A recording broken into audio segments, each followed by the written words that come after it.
Would I be the asshole for not attending my twin brother's surprise birthday dinner when I was only invited as a guest? So I'm a twin, my brother and I hang out all the time, and we are super close. In a few days, it's our birthday. We share the same friend group and we're all really close, and have been since school. He has a close group of girlfriends, about 5 of them, who I have also known for many years. I would class them as being closer with him in recent years, but we are all still good friends and socialize often together.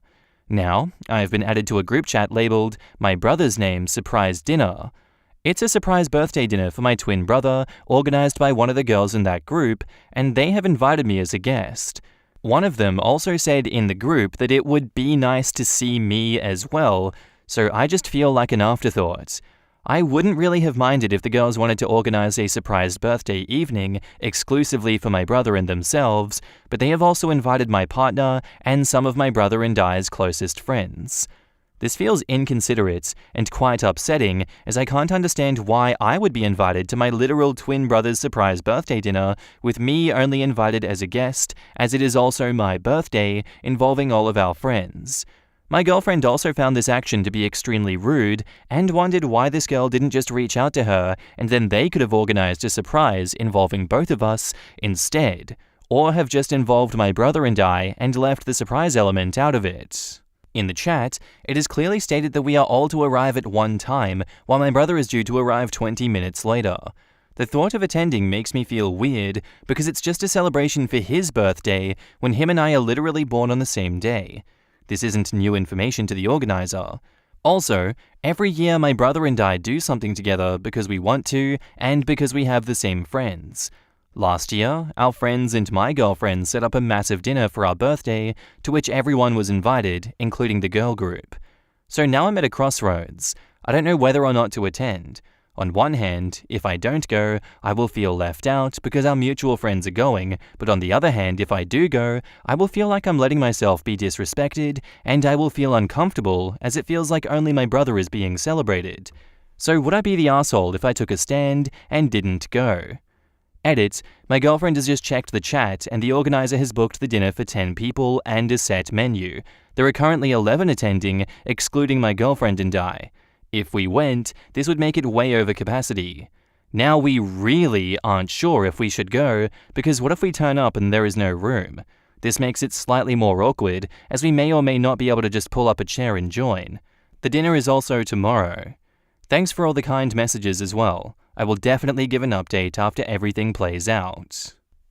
I think personally, there's your answer in the edit. I think you have an out for not going. It's a 10-person set menu. You and your girlfriend can go and do something together. I agree that this was poorly planned and a bit of a slap in the face to you to some extent. The fact that this wasn't planned for both your brother and for you makes this optional, so you don't have to go. You can easily tap out, go do something with your girlfriend, and everyone will be happy. That's my 2 cents, and I don't think you're an asshole if you took a stand and didn't go. In the comments, not the asshole. I would not go. Do something with your brother earlier that day, then treat yourself to something special with your girl later on, and you might want to look into getting a new group of friends. Are you sure they even like you? Well, you must clearly organize something with your brother for that evening. That forces someone to tell your brother that he can't go with you since they have organized a surprise party for him alone, or they don't, and you have a good evening with your brother. I would love to get the twin brother's reaction when he walks into the room for their birthday and realizes his brother isn't being celebrated. That seems targeted and cruel. It happened to a coworker of mine. She has a twin, and twin was the only one celebrated for a surprise birthday party organized by family. The excuse was that the twin had just finished school, and they wanted to also celebrate that. Well, maybe make a separate graduation party then? I don't know.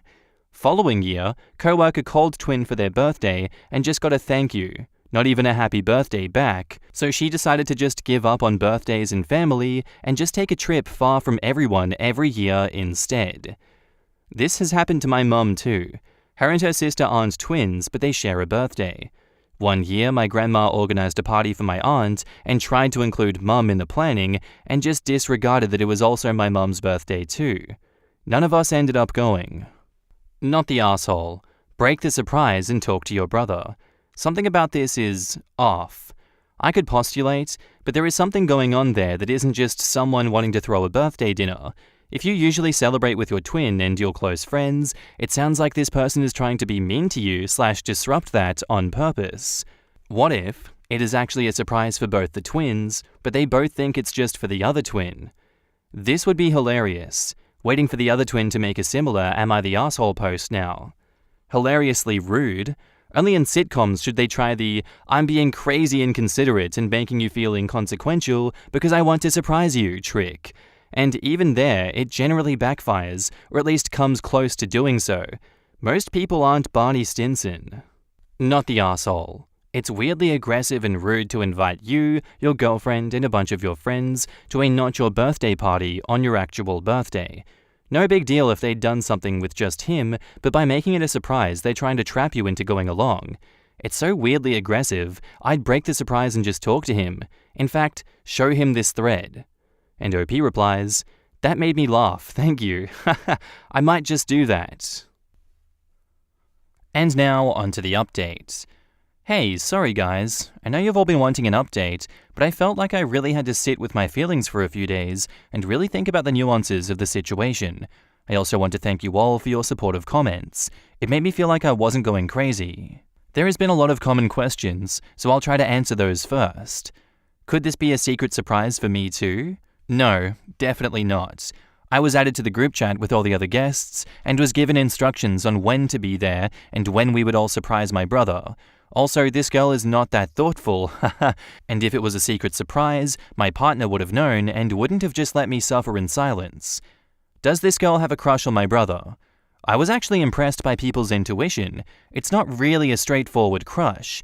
She's been hot and cold with him, but they aren't together. I do think that she tries hard to be one of the most important girlfriends in his life though, so I think her organizing this surprise dinner is her way of further trying to achieve that status. So you guys were spot on. To the few who said that I need to get out of my feelings and go, I would have had absolutely no problem at all if they wanted to do something with just my brother alone, if they had just left it to their girl group to celebrate him and left me out of it.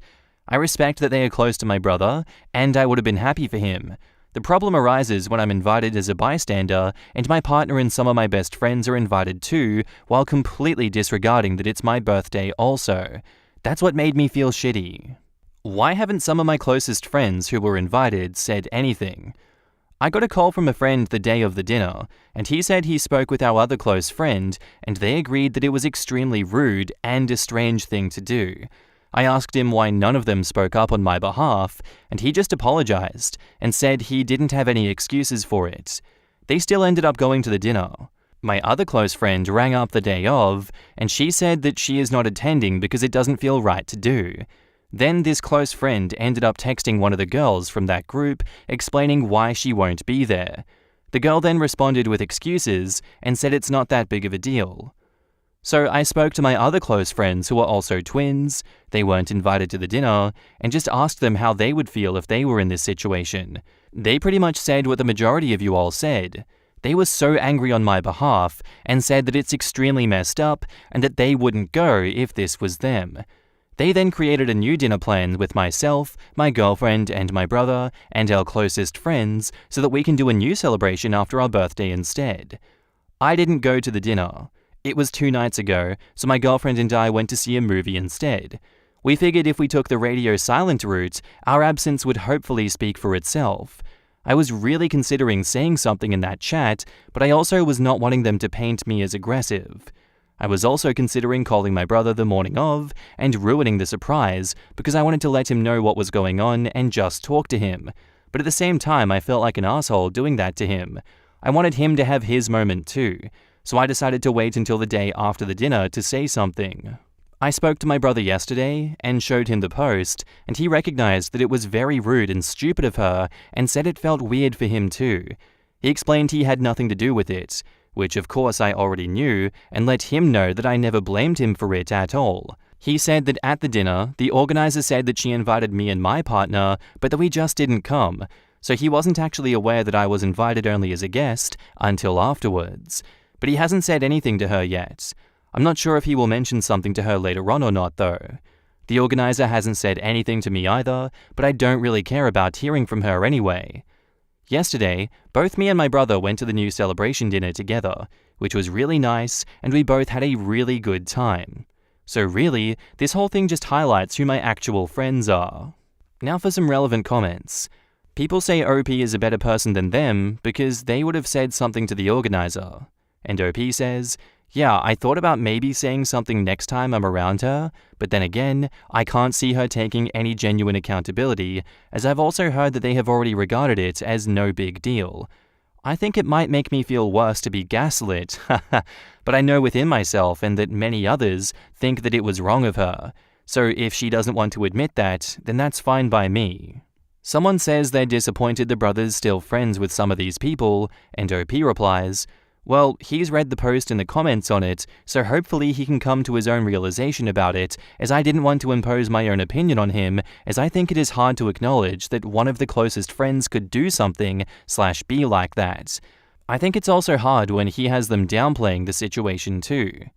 Yeah, I do understand what you're saying, and I do feel let down in that sense. I mean, ideally, I want that, and for him to see her true colors. I'm just not sure that's the case. I think it's complicated for him. Not excusing it, but all I can really say right now is I hope he comes to the realization on his own about the company that he keeps. And OP on the future, for sure, I will definitely let you guys know if anything else happens further along the line. In the comments, One More Dog says, did I want more drama? Yes.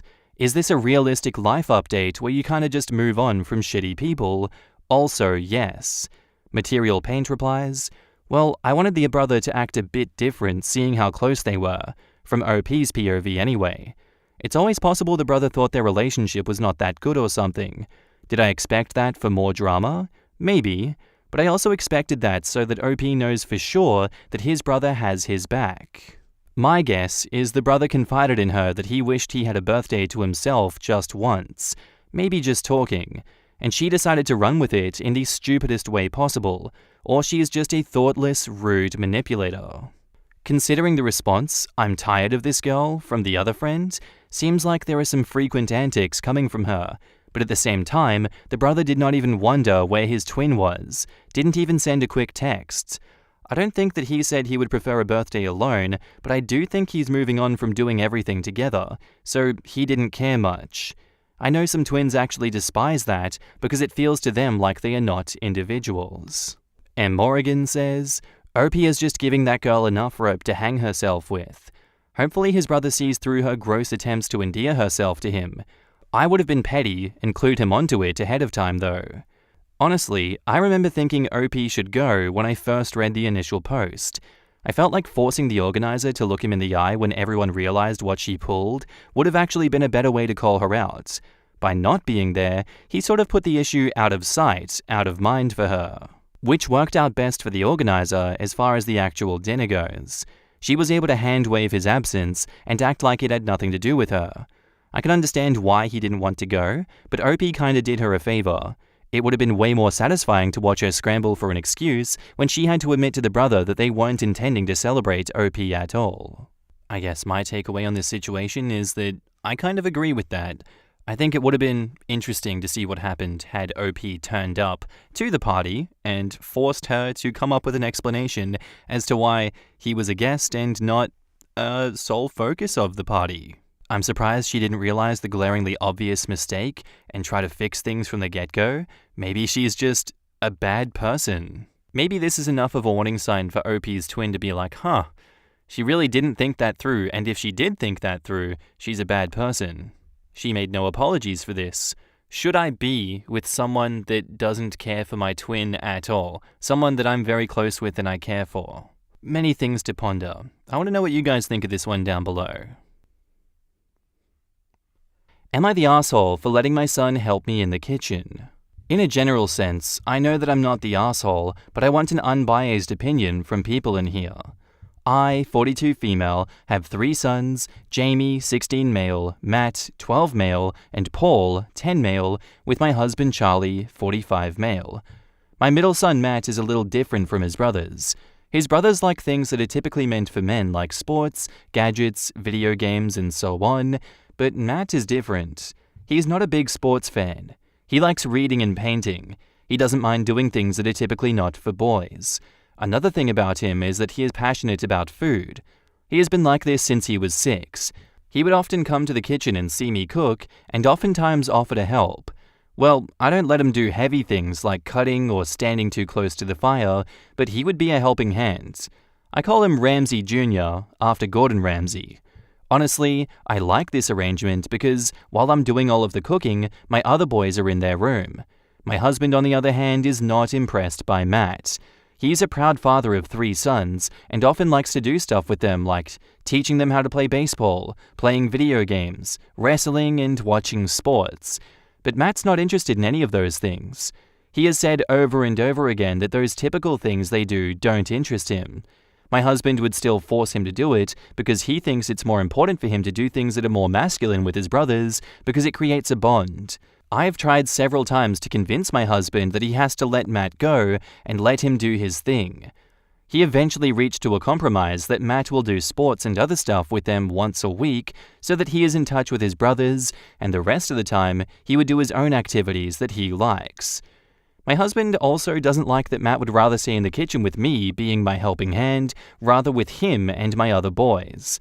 He sometimes tries to criticize him by saying he shouldn't be doing girly things, or he will not get any girls in the future, or he will be made fun of. The incident happened yesterday. I was in the kitchen preparing for lunch. My husband and sons were outside playing football.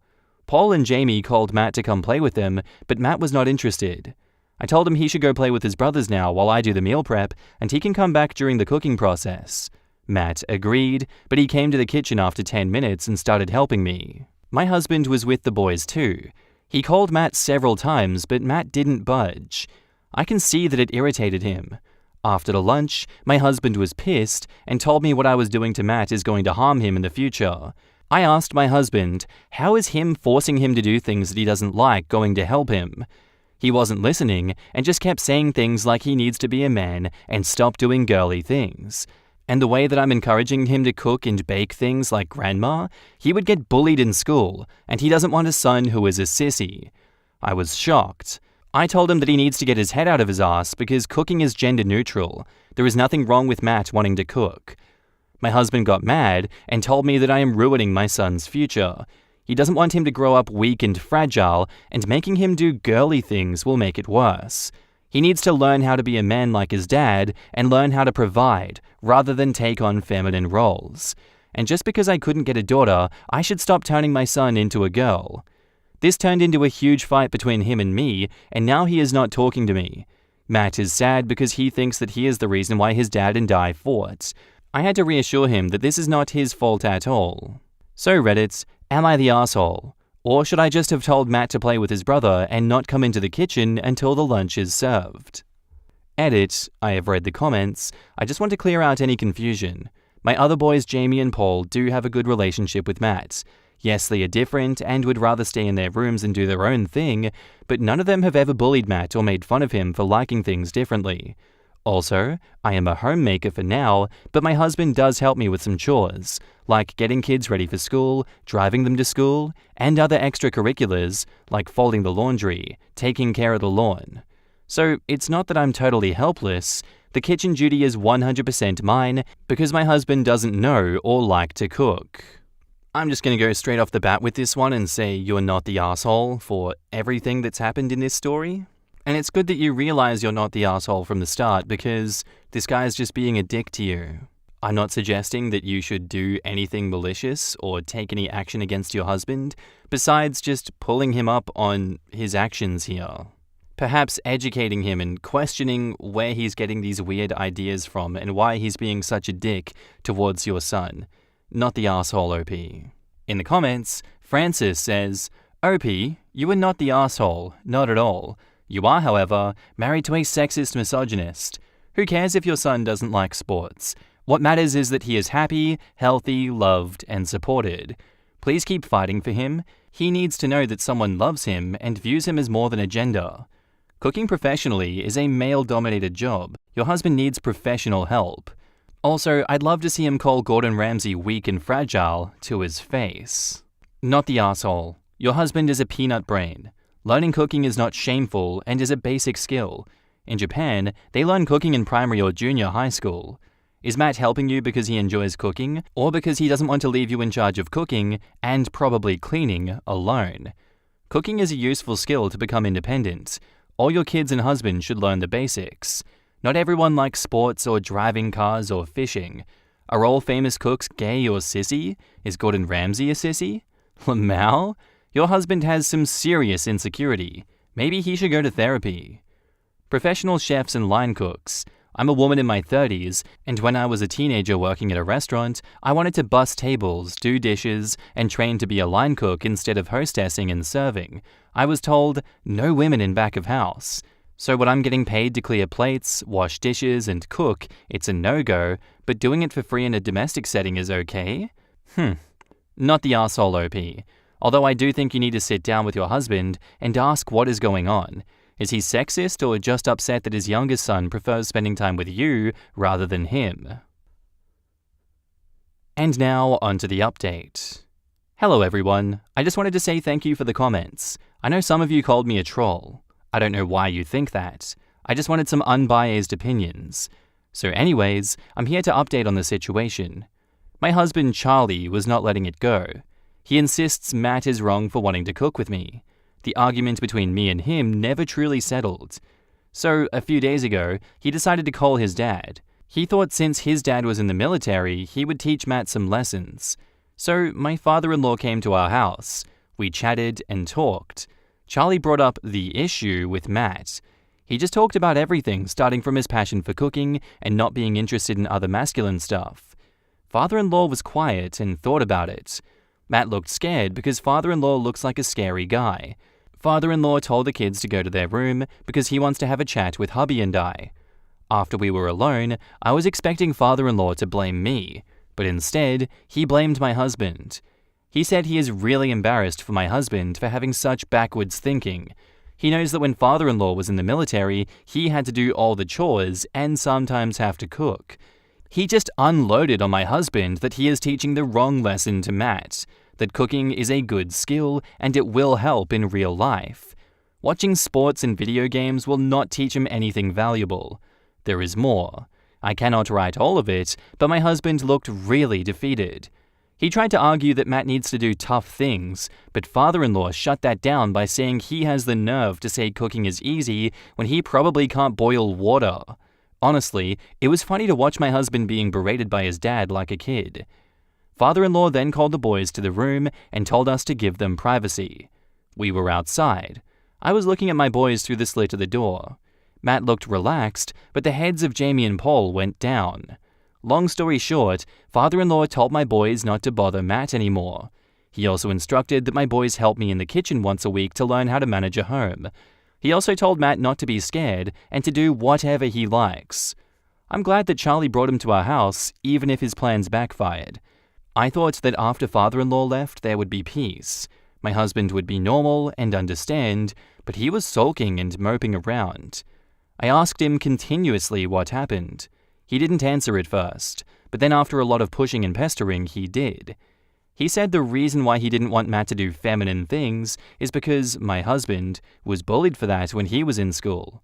I knew he had to deal with bullies, but he never told me why he was bullied. This is the first time hearing this story. He said when he was about Matt's age, he would also be in the kitchen with his mum because he liked watching her cook, and they lived in a joint family, so his uncles and aunts would also live in the house, like in Kanto. He would often get bullied by his cousins because he spent more time in the kitchen. He also admitted that he had an interest in knitting, but had to stop because he once heard his then crush say that it makes him gay. So he also got bullied for knitting. I was angry at him, but now I just pity him. I had to explain the situation to him that we do not live in the past and a lot of things have changed, and that he shouldn't have to give up what he likes because people are stupid around him. There was a lot of conversation about past and present, and also about him being comfortable with this situation as a whole. He told me that he will not pressure Matt anymore. He realized that in order for his kid to not get bullied, he became his own kid's bully. Things are fine now. Today, all of the boys, including my husband, helped me in the kitchen. For the first time, I felt a little relieved by it. Also, to those people who told me to leave my husband, why? He's a good guy. I know he holds some backwards views, but he is nice and caring. I understand he has insecurities, but they are not worth having a divorce. Things are fine now, and if it goes bad, I know what to do. In the comments, Electronic Way 2199 says, I am so happy it turned out well. Your husband calling his father was the best thing to happen. Matt gets to do what he likes. Your husband opened up about his feelings and realized his mistake. Maybe your other kids also liked cooking and were scared to express that. Also, your husband liked knitting when he was younger. Maybe doing that together or gifting him some needles and wool might be nice. I don't know, was just a thought. And OP replies, I don't know if he likes knitting now or not, but I will ask him. He is still in peak masculine phase. Baby steps with this one. Macavicious says, I saw something on Reddit recently, and I'll paraphrase because I don't remember it exactly. You can't raise your kids like your parents raised you because that world doesn't exist anymore. Well, the funny thing is, it looked like his parents actually raised him to be open with cooking, knitting and such. It was more his peers and his cousins who made him think otherwise.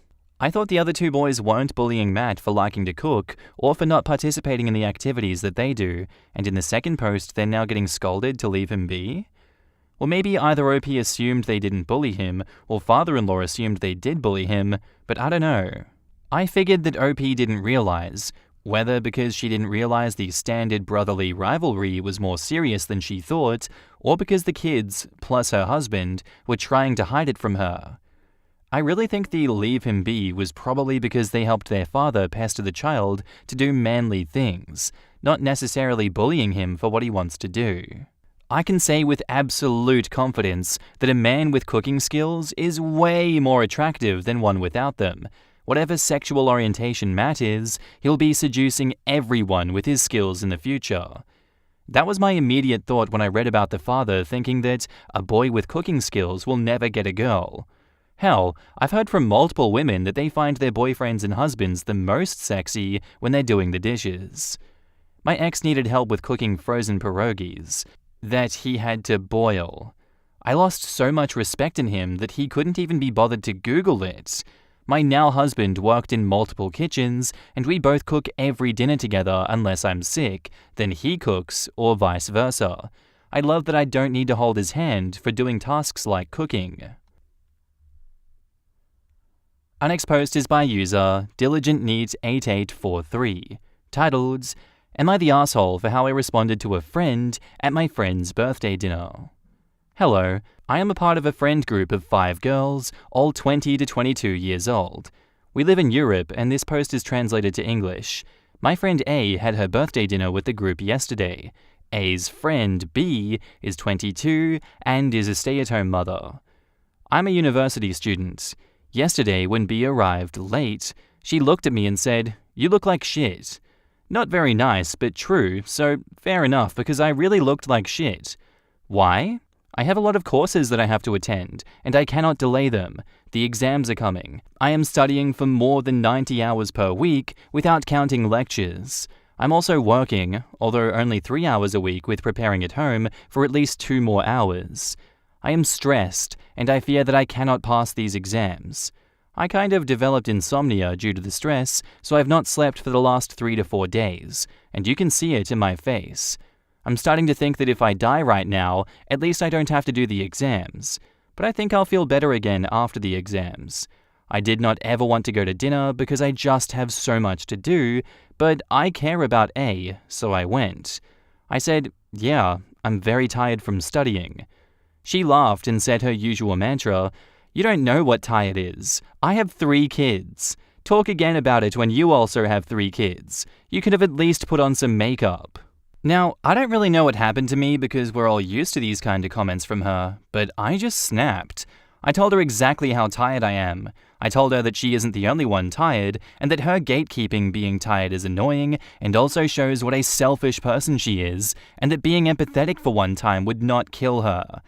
I followed, saying that I'm without doubt more tired than her, since all of her kids are out of the house for more than 10 hours a day.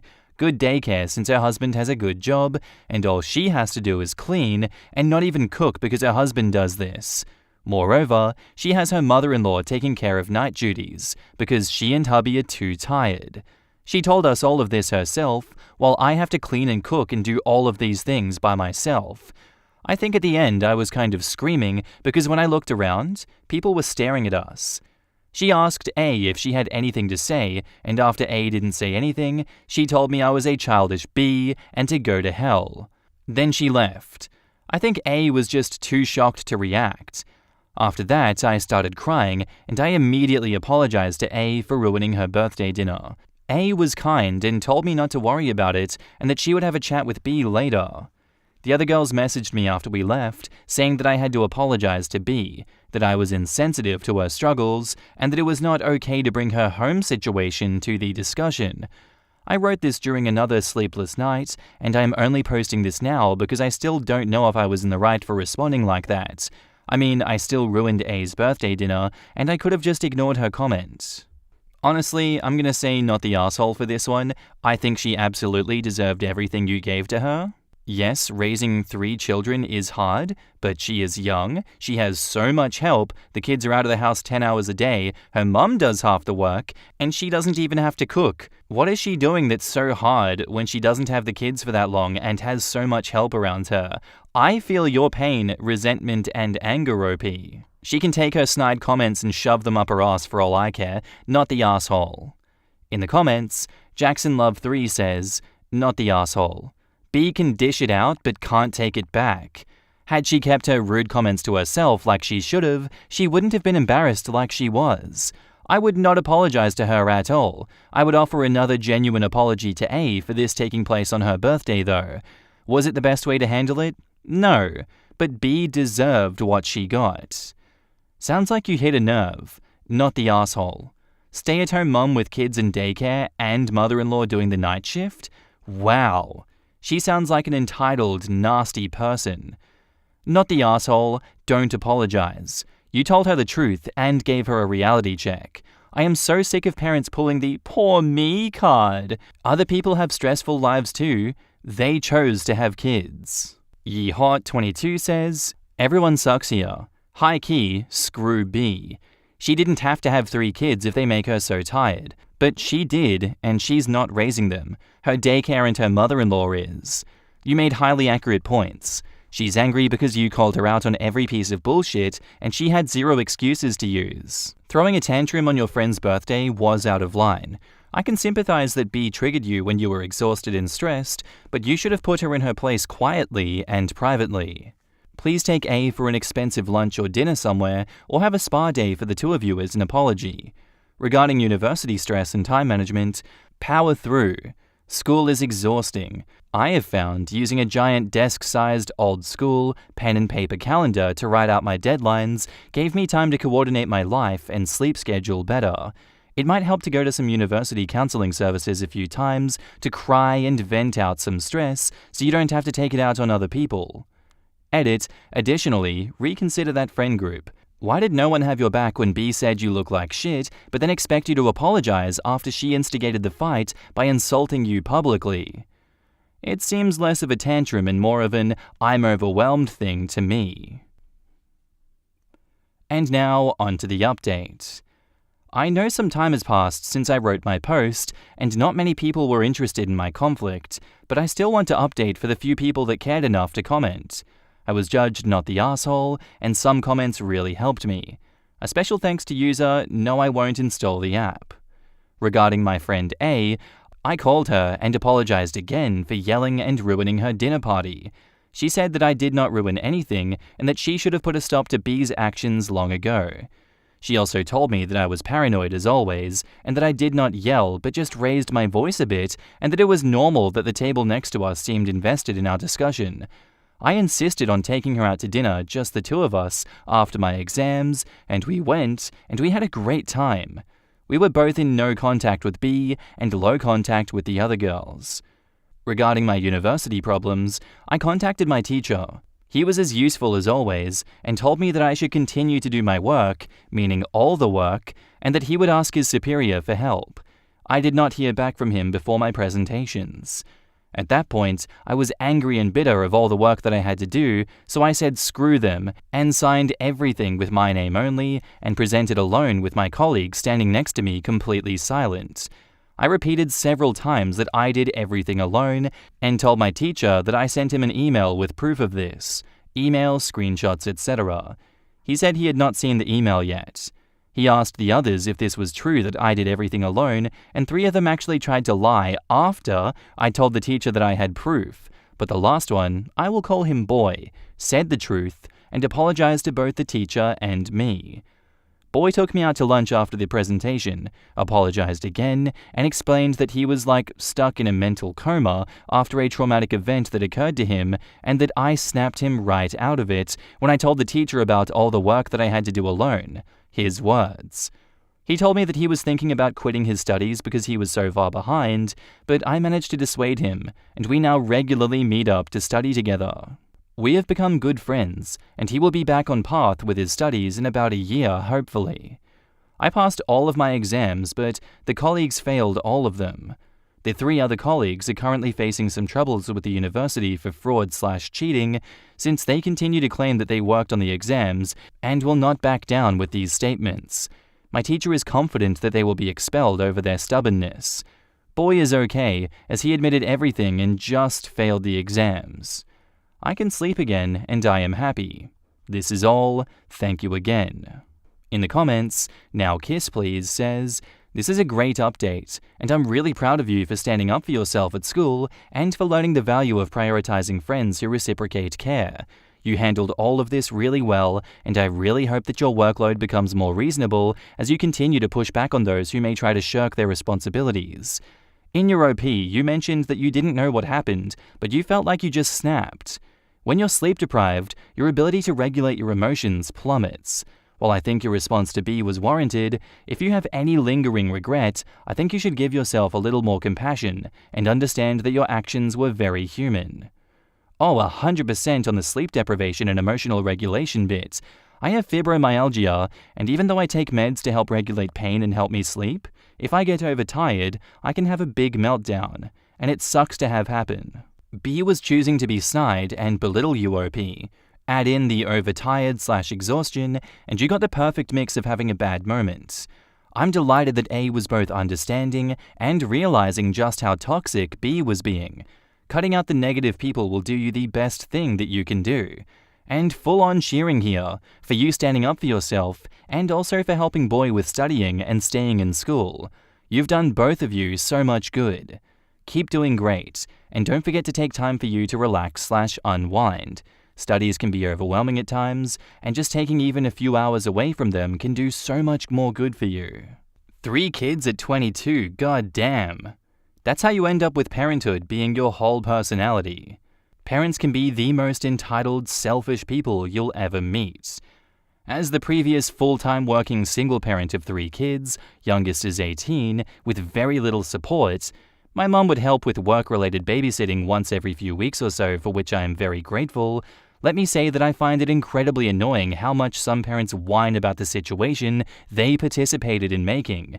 Yes, parenting is tough, but so are other jobs, and while one's own little people are the priority to oneself, they are not special or particularly wonderful in the greater scheme of things, and parents need to remember that. Other people have the right to be tired and the right to find your kids annoying. They are not gods and should not be worshipped, and the second best way to damage those kids is to spoil them rotten. The way to cause the most damage is to not love them, which is far worse. Many of the brats grow into nice people after tormenting their parents for years, kind of deservingly. Am I the asshole for not paying for not giving up to my brother's tantrums? So I, female 29, recently bought a house and a brand new car. I will admit that I probably splurge on my house more than I should, but growing up very poor, it has always been a dream of mine to live in a nice house. I worked really hard to be where I am. So much so that I undergo countless breakups because I always choose career over boys. My brother, male 25, is currently jobless. He worked as a tour guide before and could barely make ends meet. He has 5 kids now, and counting, as his wife recently announced a pregnancy.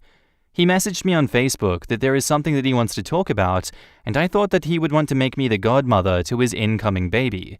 I said sure, and invited him to the house to get his approval about some things that I modified for our parents.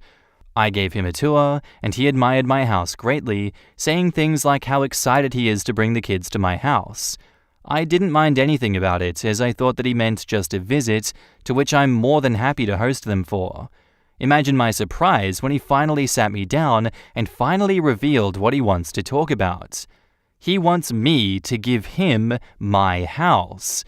I clarified whether he meant this house or the other house I bought for my parents, which I still lived in. Still has modifications going on with my dream house. He said the house is big enough for his family, and I can go visit them anytime I like. He even offered that if I really wanted to live there, I can move into the maid's room and modify it for my personal use. I was shocked, and I couldn't speak, as he thanked me over and over for the house. I finally asked him where the hell did that idea come from, and he said that our mother told him that I would give him my house. I of course corrected that, and this is where things had gone south. My brother repeatedly said since my mum said the house is his now, I cannot do anything but give in. I called my mother to tell him to piss off, and lo and behold, my mother sided with my brother. To make this already long story short, my whole family had cut me off and parents disowned me until I gave my brother my house. My father has been brought to the hospital over this fight, and now I feel really bad. The guy I'm seeing now said to just give the house to my brother, and he'll help me to buy another. Reddit, am I the asshole here? Edit, to clarify, the house that they gave away is the newly bought one. One I thought where I could raise 5 adorable fur babies. Family home is in my name too, as I had to take out a loan back then just to buy it. So yeah, it may be obvious that I'm not the asshole at first sight, but I feel like I could be one because my father got hospitalized over the ensuing fight for the house. I think the answer is simple here, OP. Let everyone cut you off, keep both houses, and let them come back begging you to let them back in.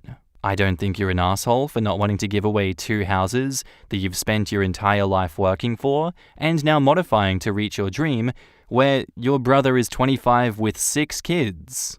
Oh no, shocker that you don't want to just donate a house to him when he's done nothing to earn it, and nothing to earn your sympathy. Screw that guy. Not the asshole for your actions in this story, OP. Edit 2, I'm trying to read all the comments, and I'm just so overwhelmed with your support. I'm temporarily staying at a friend's house ever since. Your encouraging words really helped ease my mood. I finally decided not to give this house and sell the other one to help pay for a vast majority of the loan on my dream house.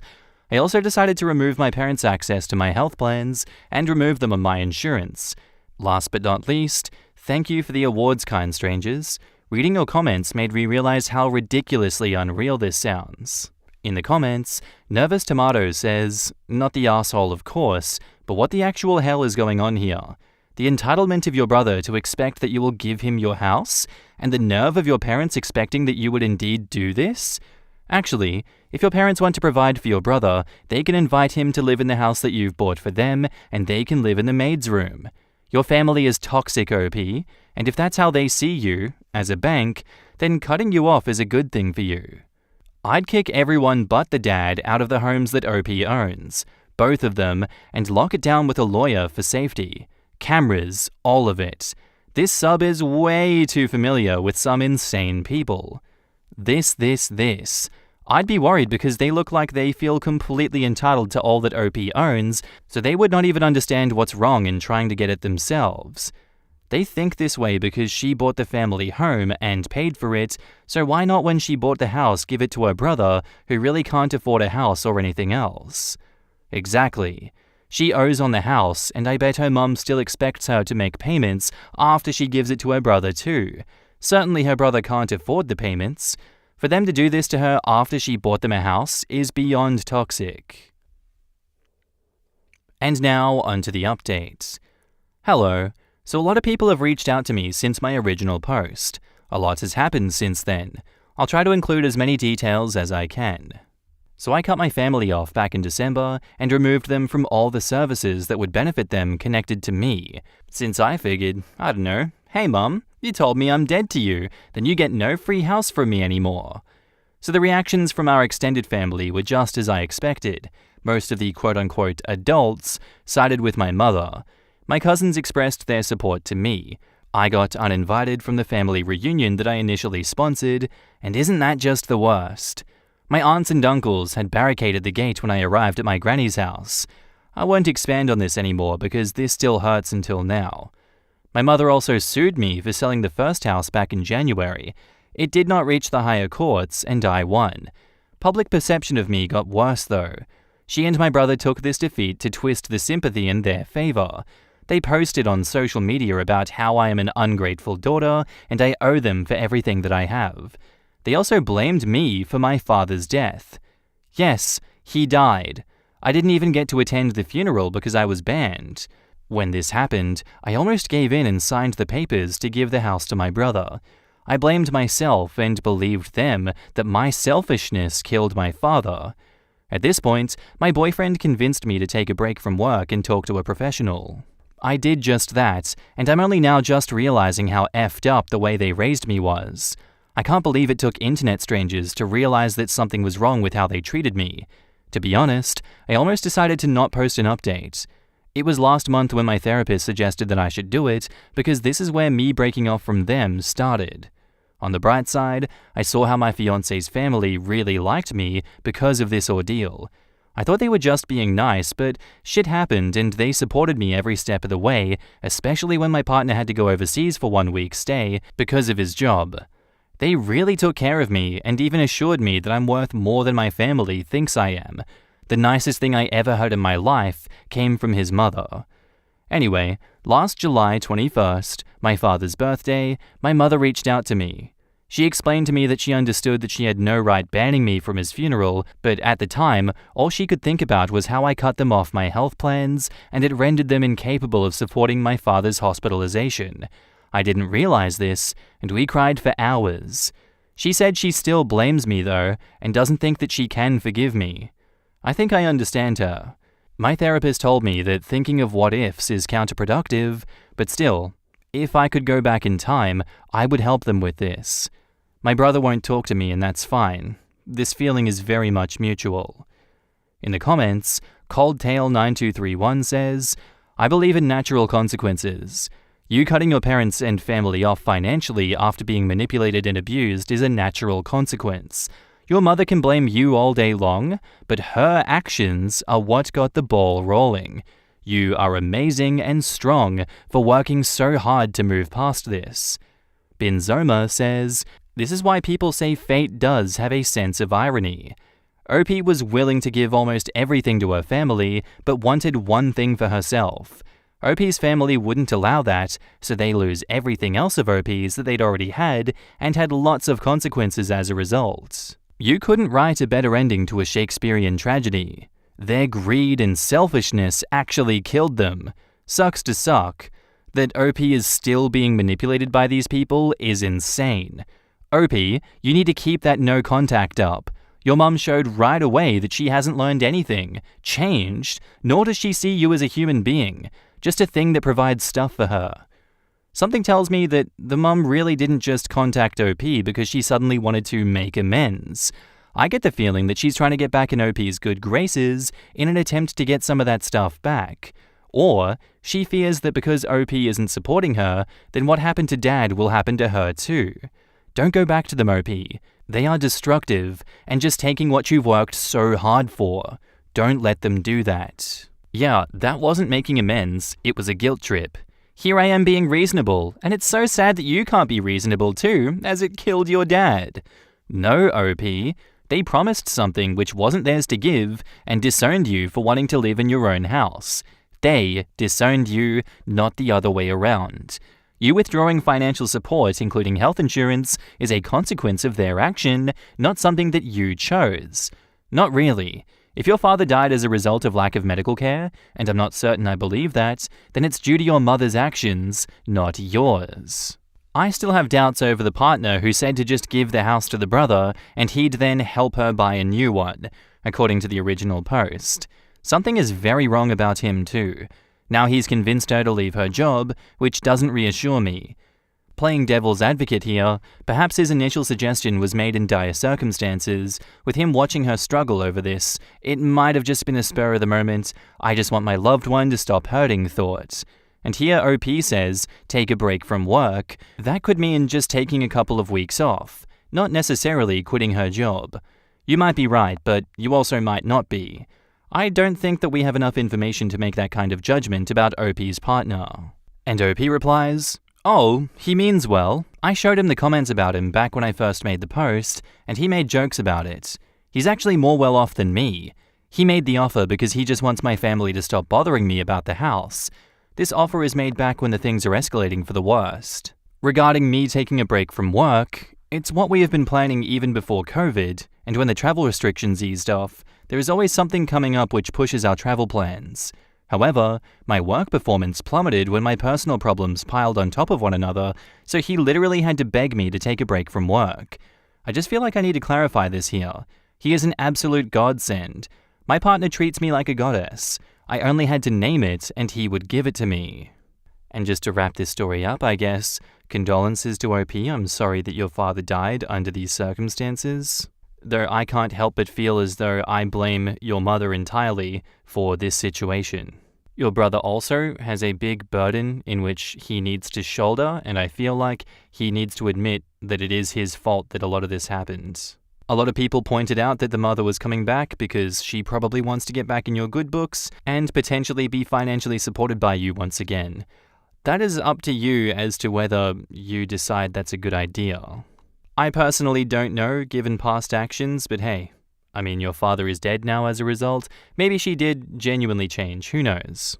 I'd love to know what you guys think about this one down in the comments below, let me know. Our next post is by user KCutie, titled, Almost 31 weeks pregnant and still haven't told my family. I have known I was pregnant since October, and I have seen my family multiple times since then, but I've not told them that I'm pregnant. They live 4 hours away and are super religious, so I know that they would not approve of me and my boyfriend having a baby. We already live together, and they were not happy about that, so I know this would result in a major reaction from them. I've put off telling them for so long because I already have enough stresses in my life, and I don't need their negativity on top of everything else. Please just give me some encouragement that it's okay that I've waited so long.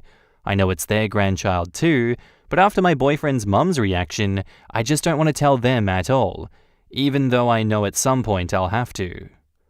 I guess my advice in this situation is, why not just maintain incredibly low contact and tell them that if they do attack you or they have anything incredibly negative to say about this child, they will be cut off entirely and not see their grandkids. It is more than acceptable to create and maintain boundaries, and if they try to overstep those boundaries, they know what the consequences are, and therefore they only can be blamed for their actions and not you.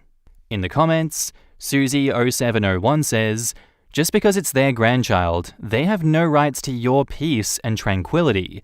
You are the parents, and if they can't get over themselves and their judgment to be positive and support you, they get a strict info diet, even to the point of an announcement after the birth, if you think that is what is best for your peace. There may be some uproar, but there will be a whole, adorable, sweet-smelling, squishy baby to soothe hurt feelings. And a little blunt honesty may be in order. Mum, Dad, you've been very disappointing and judgmental about how I choose to live my life, and vocal about your opinions. If you'd like to be included in mine and my baby's lives, you need to keep your opinions to yourself and let me work out what I think is right. Congratulations, Mama and Daddy. This is a very exciting time, and I wish you all the best with your coming soon angel of sweetness. Bachelor Pizza Rolls replies, 100%. There are plenty of people who cut out grandparents because of poor behavior. OP, your only obligations are to your child and your co-parent. And even for the co-parent, your obligations are only related to them being your co-parent/partner. When you become a parent, they say you need to act like you're on a plane. You need to put on your oxygen mask before the babies. It means if you don't take care of yourself, you can't take the best care of your baby. So if dealing with your parents limits your ability to care for your child, then you need to manage that so you can take care of yourself first and your baby. 404 user not found says, it's okay to hold that information back for your health and that of your baby. You and your boyfriend are taking steps to watch out for baby, and that's good. You're going to be a great mom. Your parents may make an issue about the baby being their grandchild, but the more important relationship is yours as parent to the baby. Parent beats grandparent in the rock, paper, scissors of relationships. Grandparents have absolutely no rights under law unless there is an established bond between child and grandparent. They have no right to knowledge of the child or a relationship with the child. If you've made your choice knowing their reaction would be unsupportive and could cause you profound stress, you are making choices that are in the best interest of your unborn child, and that is precisely what you need to do now and going forward. From now on, your first family will come second to the family that you are building, most especially the best interests of your baby. You don't owe your family an explanation about your life or your choices once you are an adult over the age of maturity. They will, of course, eventually find out, and there will, of course, be difficult conversations and maybe some degree of confrontation while they adjust to the news and the hurt that they were not included in your pregnancy, but do remember, you don't owe anybody anything except your baby. Your family will eventually get over their hurt feelings and move on, or they will stay angry and not move on, but either way, that's their crap to deal with, not yours. Put your focus on your own needs and that of your child, and try to disregard the noise from others who surround you. You got this, OP. And now, onto the update. I told my parents I'm 34 weeks pregnant. Some of you may remember my post a few weeks ago seeking encouragement because I hadn't told my very religious family that I was expecting a baby with my boyfriend. I just wanted to come back on and give you all an update on their reaction. I ended up sending a card like some of you had suggested, and it definitely was the best route. I bought a card off of Etsy and put a few ultrasound pictures in it, as well as a note asking them to process everything before they reach out with their reaction. They got the card on Saturday night, and I got a text from my mum on Sunday morning. The first line of the text reads, "I already love her," which sent me into tears. I got the best possible outcome. I was not expecting them to be so supportive and loving towards me. They're excited to meet her, and I feel like a huge weight has been lifted off of me. In the comments, CatDaddy021 says, "Thank you for taking the time to share your update. That brought some good feelings to my day.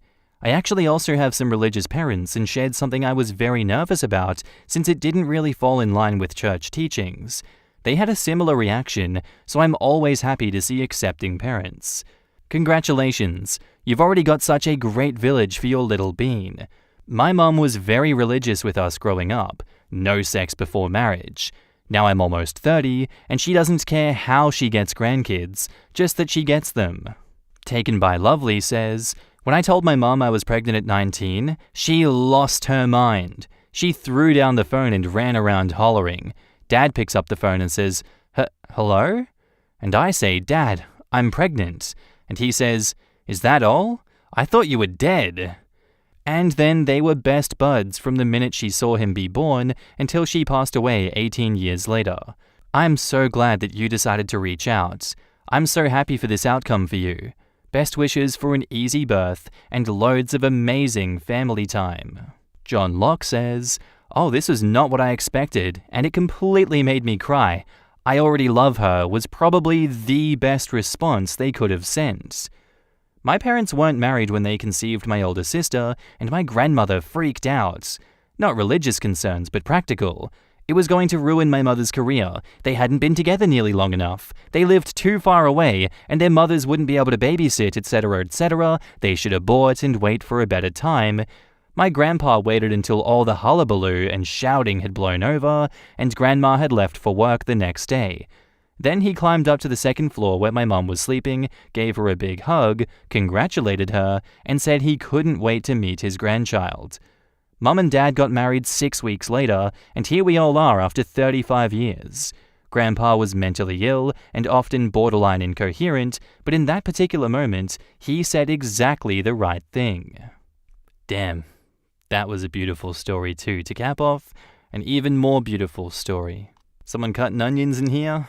I don't know what to say about this one other than those were two beautiful stories, and I very much enjoyed them, and I'm very happy for OP, and very happy for that last commenter. I wish them nothing but the best. So glad that things worked out for everyone here. What do you guys think of this one? Let me know down below. Our next post is by user FrontMushroom1299, titled, "Am I the asshole for not paying fully for my daughter's college, but paying for my stepdaughter?" I have one daughter, Sarah, and a stepdaughter, Kate.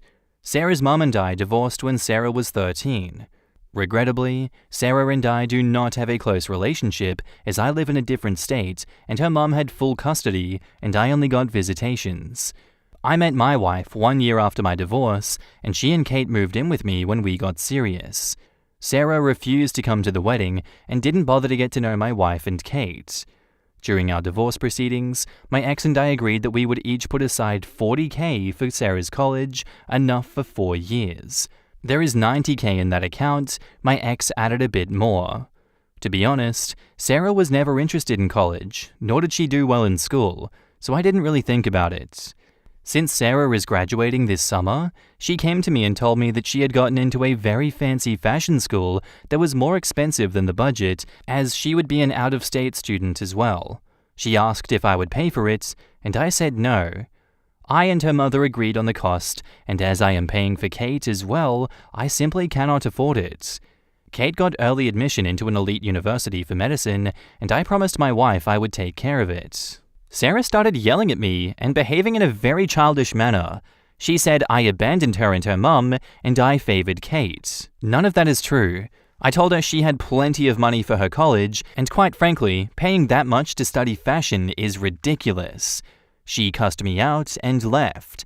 I was very angry as she came to see me in my office, and all my co-workers heard her. I texted her that I expected an apology, and she texted back cussing me out and uninviting me from her graduation, which was this past week. We haven't spoke since then, and she's blocked me on everything. Edit: I see a lot of assumptions about my parenting already. Please judge what is being asked. I did my best with Sarah. The only reason I moved was so that I could make more money to send to her, so she could go to private school and have the same lifestyle she did when I was married. I showed up for every single visitation and traveled every single time. The only time she was expected to travel to me was for my wedding, which she refused to do. My ex resented me for starting the divorce proceedings, and she and Sarah view my wanting a divorce as me abandoning Sarah. I did my best to make my marriage work, but it just didn't. There was plenty of alienation from my wife's side, especially after I got married. I spent plenty of visitation days in a hotel room because Sarah wouldn't come out of her house to see me. I did my best to be there for her. She knew all along what the budget for her school was. If she had told me a year or two ago that she was planning on attending this school, I could have saved up, but this is just too last minute and I do not have the money. Edit 2, I studied art, and I have no issue with her choosing fashion, but paying that much is not necessary for that degree. Different degrees require different levels of cost. There are better schools that Sarah can afford. You do not pay the same for an art degree as you do for an engineering degree. Her 4 years cost as much as Kate's 7 years of med school. That is insane. As for Kate, I am paying less for her than I am with Sarah, as me, my wife, and Kate's dad share the cost. I don't know, Chief. Even after these edits, I'm not quite on your side. It does seem like you've put yourself in a rock and a hard place situation, and while you don't have to completely pay for everything on Sarah's side, it does seem as though there's a bit of favoritism going on. I'm gonna guess that there are some missing reasons here. I don't think you're being entirely truthful with us, but hey, that's just the nature of telling stories on the internet. Just from the vibes of the entire post, I'm gonna go with you're the asshole for this one. I'm just not liking it. In the comments, Look Out Comrade says, "You lived with your daughter until she was 13 and then disappeared? Kind of a dick move. I think you only got visitation rights and didn't take advantage of them." Blanquita Perla says, "You're the asshole. You had me up until you showed favoritism towards Kate's choice of career. Your snark towards Sarah's career choice was uncalled for. You mentioned that your relationship with Sarah isn't the best, but have you put an effort into salvaging that? Did you go and visit her and call her and make contact with her through those rough teen years?" "My daughter doesn't want to see me. Oh geez, what do I do?" "Oh, you got into fashion school? Silly girl. I'm not giving you extra money for such a silly little career." Parent of the year. You're the asshole. Massively. 1. You met your current wife a year after your divorce. It is not unreasonable for Sarah, a child, to have found this hard. As a parent, it is your responsibility to A. Maintain a relationship with your child, and B. Help her get used to your new family. 2. It is clear that Kate is your priority, which frankly is completely wrong. Your responsibility first and foremost is to your biological daughter. 3. Frankly, paying that much to study fashion is ridiculous. Yay! Here comes the academic snobbery. I assume you're a naturist, given your disdain for fashion and clothing. 4. She cussed me out and left. I was very angry as she came to see me in my office, and all my co-workers heard her. Once again, you show that you don't give a shit about your daughter. It's all about appearances. By studying medicine, Kate helps fulfill your snobby prestige fantasy. Sarah, meanwhile, isn't afraid of telling the world that her father is a raging asshole. Am I the asshole for buying stuff for me instead of helping my family? I, 14 female, am a dancer. I am unfortunately unable to go to classes very often because of my family's financial needs. I am very grateful that I'm even able to participate in dance. When I had just turned 14, I began working at an ice cream shop to save money for equipment, a bar, Leo, and dance shoes like my teacher suggested, stretching equipment, and a gymnastics beam, and a few mats just for fun. I also did mini jobs on the side, like mowing lawns, babysitting, house chores for neighbors, etc. This took so much time and effort, but I was eventually finally able to afford all the stuff. I had told my parents in advance that I would be working to earn money for some equipment, and they had been okay with it. I ordered everything on Amazon excitedly. I had waited so long to click the place your order button. Everything was scheduled to come in a few weeks, and it finally got here today. I brought the packages inside when my dad came in and asked what everything was. I told him that I had bought dance equipment, and he looked angry. He asked if I had used their money, and I said no, and that I had been working for months. That was why I was out of the house a lot. He asked how much money this cost, and I said about $800. He looked livid and called my mum in. He said I had made over $800, and instead of helping them out, I had been selfish and bought things for myself. They then started screaming at me, saying how I should have helped them pay bills, or at least paid for my dance lessons if I was mature enough to start working and buy stuff behind their back, when I had told them multiple times over the last few months that I had gotten a job and that I was excited to get new dance equipment. I had even told them right after I placed the order. They told me to return everything and give them all of their money back. I told my friends at school. 4 of them agree with my parents and say that it wasn't okay for me to not help them out. 2 of them say that I worked hard and that I deserve to do what I want with my money. Relatives have called me and told me to just give them their money and that I was being a brat. And I even heard my mum telling someone that I was going through a rebellious teen stage and that I was a selfish thief.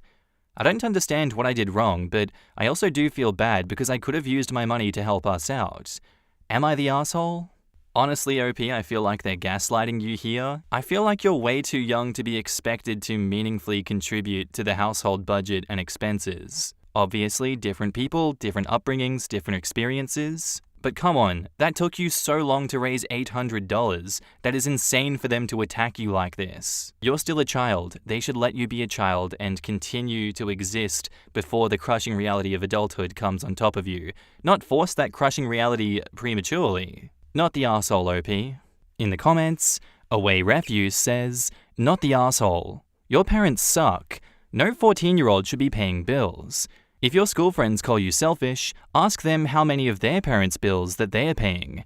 April Flips says, I'm a 14-year-old who worked my butt off for months and months to do something for myself, and once I finally got enough money, my parents yell at me and say that I, as a 14-year-old, need to be a parent for my parents and pay bills for them and not be able to do anything for myself, even though I worked very hard and this is money that I earned. But oh well, too bad. My parents want to steal my hard-earned money. Not the asshole. OP replies, oh, haha, I didn't think of it in that way. That kind of puts things into light. Lost on the Playground says, not the asshole. If you were my child and independently chose to work this hard for something, I would be so freaking proud of you. Holy crap, I'm just a random lady on the internet, and I'm proud of you for being so focused and dedicated. Not many people your age have your level of drive. You're a superstar and absolutely not the asshole. I agree, not at all the asshole. You're a star. Regrettably, your family are a bunch of small-minded, spiteful people who just don't deserve you. I don't know where you go from here, but I hope that you achieve your goals in the future. My thoughts are with you. You will succeed, and I hope that you get what you deserve. Good luck. And now, on to the update. Hey everyone, I just wanted to say that I really appreciate all the support, love, comments, and messages that you gave me. I know it sounds cringy to say that, but they honestly really helped me a lot, and it felt like a weight lifted off my shoulders. Here are the answers to some questions that you asked. A lot of people asked if I could keep this stuff at a friend's house or my ballet teacher's house. I don't think I'll be able to ask my ballet teacher because my parents are saying that they're going to take me out, but I can see if I can go to a friend's house. Some people asked if I know how bad our financial status is. Our status is complicated. Like, we're in a good place to be able to buy good things, but my parents don't want to spend money on anything because they're afraid of going broke. They get money whenever and wherever they can, and a year ago, my dad asked a friend for a big loan because he said that we were homeless when we were pretty okay. Some people asked if there was somewhere else I can live. No. A few hours after I posted, I went online and saw all the comments, and I was really happy that it wasn't my fault, because if it was, I would have felt horrible. I do still feel a bit bad, but it's okay, I guess. I showed the comments to my parents, and they got even angrier. They said they were going to take me out of dance as a whole, which was very disappointing, but okay, because I remember there's a dance option as an elective for school. I just don't think I'm going to be able to transfer this late, and I won't be able to do it over the summer. They kept yelling at me for a while, but I won't include what they said. Sorry. All the above is okay with me. It's not that bad. But when I woke up this morning and saw that all of my stuff was gone, I almost cried. I ran to my parents' room and asked them where my stuff was, and they said they sold it. They pawned it all. I worked so hard for hours a day, every day of the week, every week of the month, and months of the year, and I waited patiently, and then I had to wait patiently for it all to arrive, and after what felt like years and years and years, it finally all came. I could finally see that my hard work paid off, when I could see it all right in front of me. I never even got to use any of it. My parents just sold it all. Just like that, all my money that I worked forever for gone into their pockets and not mine. I broke down in front of them but ran away to my room. I will update when something changes. And now onto update 2. Hi everyone, so I wanted to post this update because I won't be able to post again for a while, but I am able to say this. I told my parents that I was going to my friend's, fake name Cameron's, house, and I went to her house. I told Cameron's mum, and we went to the police. I'm getting help, and I'm learning that a lot of things my parents do are not normal or okay. And I'm so happy that I made that Am I the Arsehole post, because I never would have learned that. So thank you everyone for telling me. I might be staying at Cameron's house for a while. Thank you everyone. Lilia. In the comments, Minimal Perfection says, guess who will never see their child again after they hit 18? Hopefully the child won't have to see them again in the remaining years before turning 18. Poor kid. I'm just worried because from the way she wrote, it seemed that she is still so grateful to her parents, like she would still do her best to be in contact with them. She is coming out of the fog. It's a process if you were raised in that environment. Her whole life they have gaslit and programmed her brain that this is what normal looks like. That she should be grateful to have a roof over her head and food in her belly because she's actually a huge burden and they'd have been within their rights to abandon her to the wolves. How generous they've been to support her all of this time. It's going to take some time to reprogram that shit. The fact that she's staying somewhere else and has the police involved is huge. She knows she has allies now. She knows that the way that she's been treated is not right. That, plus the fact that she was able to be so responsible and committed to reaching her goals in the first place, says a lot about the OP. I think this kid is going places, despite having absolutely shit parents. If they had any sense, they should have been proud of her. What a couple of failures.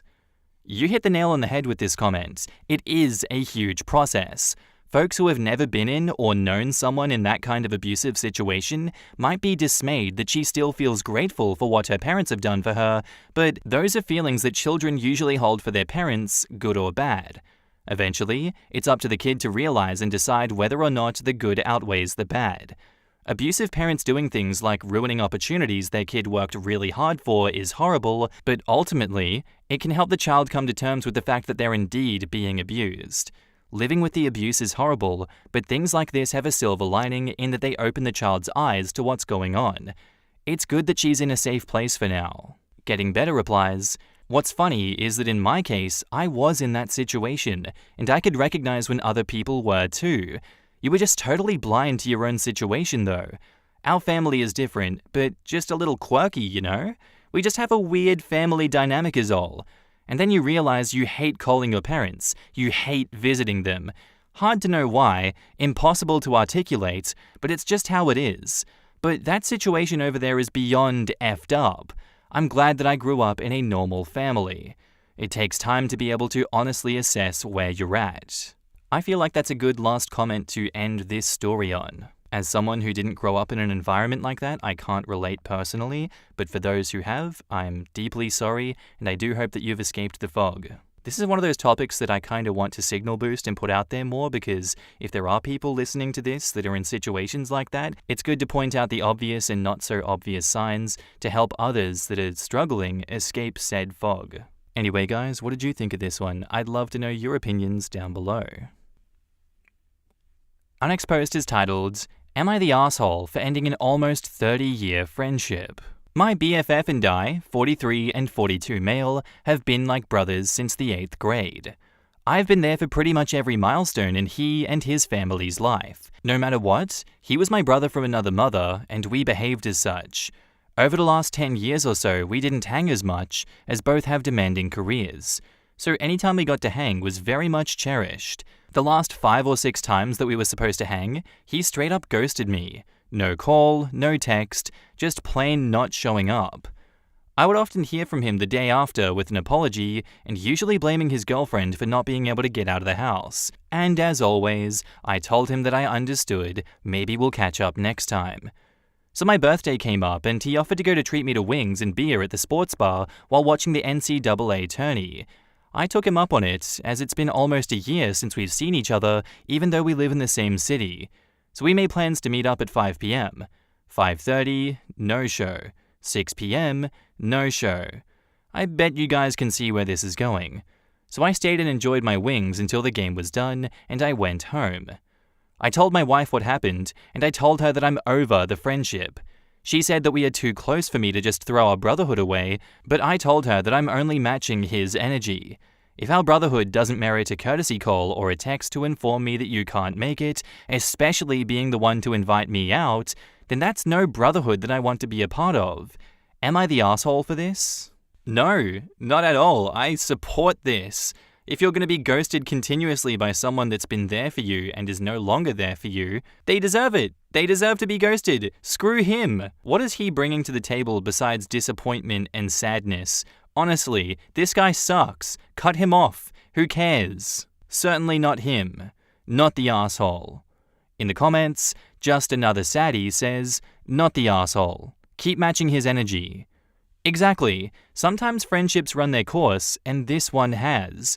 I have a feeling the friend will try and reconcile at some point, but it will be too late. Not the asshole. Rabbits012 says, "It's sad really. The fact it's him seeming to make arrangements to me seems that he does want to see you, but it's not good to keep doing this either.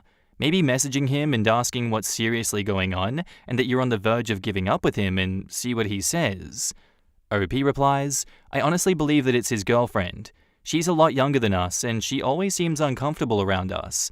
My wife has tried several times to get her to join her for a girls' night out, but she always declines. It's an open door policy for them at our home, so I really don't know what this all is. He allows his girlfriend power. Still his choice, don't make excuses for him. Except you are no longer his priority." I don't get what the girlfriend's concern is though. She's apparently younger than OP's age group, but she's also consciously dating someone in his 40s. There is no logic there. She dislikes her boyfriend's friends?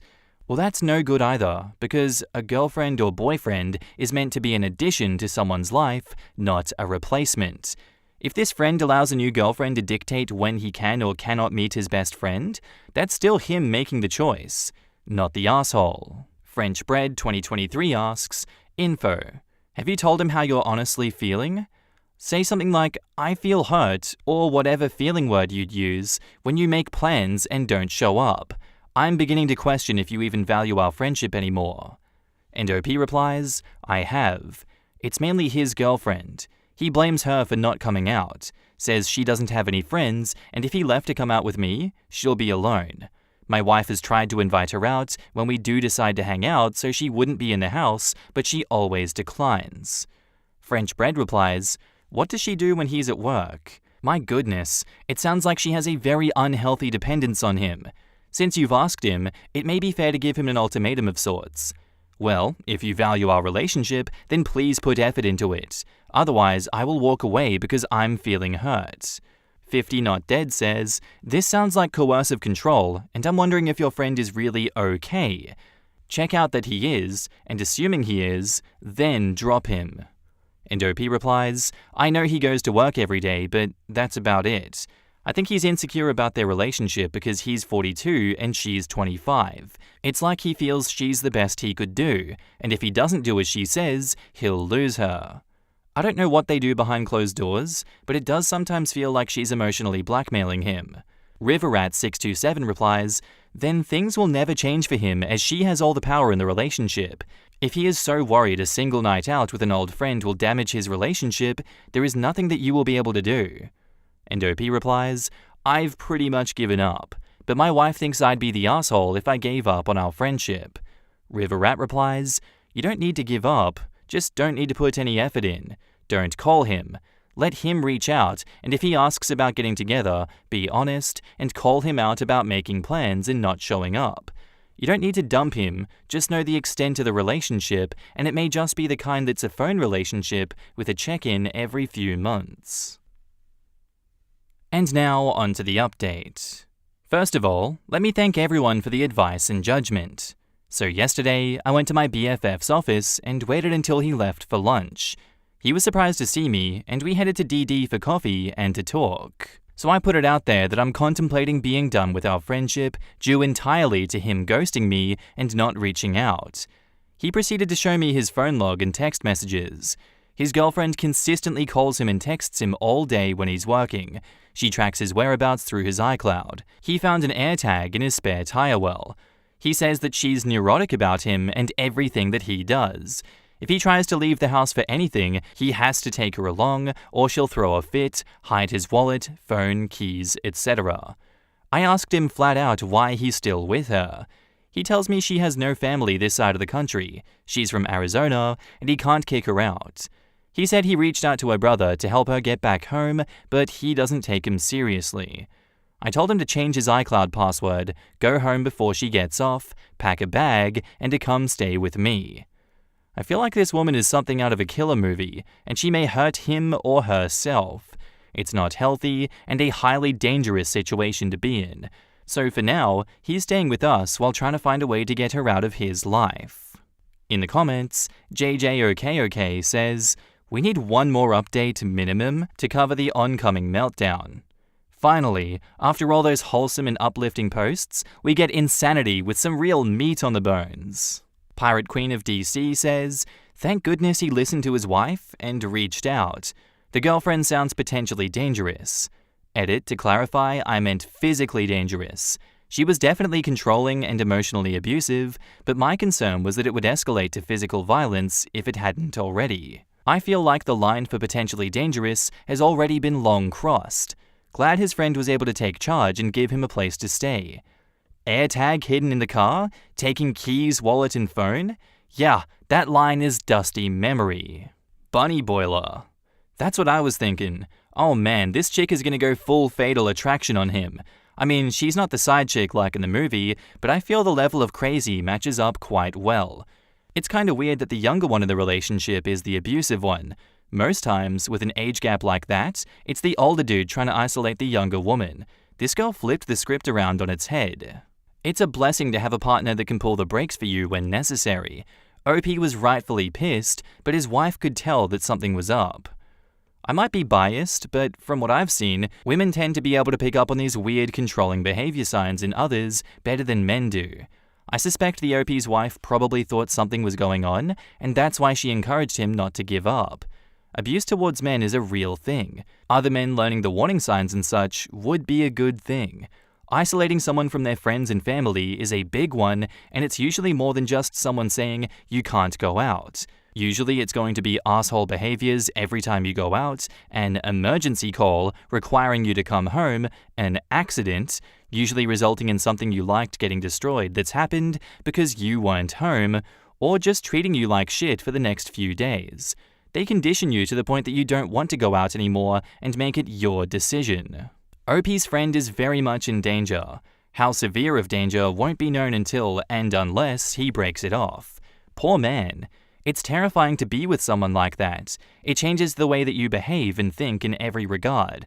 My guess is when his friend contacted his girlfriend's brother, it isn't so much that he didn't take his concerns seriously, but that the brother doesn't want to deal with her unhinged ass either. Huge emotional bonus points for those who don't make this a gendered issue. Abuse is abuse is abuse. Nuances change according to the sex, gender identities, and dynamics. No shit. No need for everyone to blather on about the obvious. Well, damn, I kind of went off the deep end with my opinion on this situation. New advice, OP.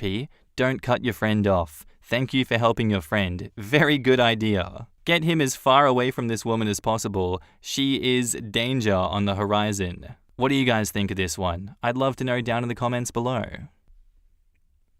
Am I the asshole for telling my best friend that his girlfriend is disgusting? I, 22 female, have been friends with Danny, 22 male, since high school, and he recently moved in with his current girlfriend Lucy, also 22 female.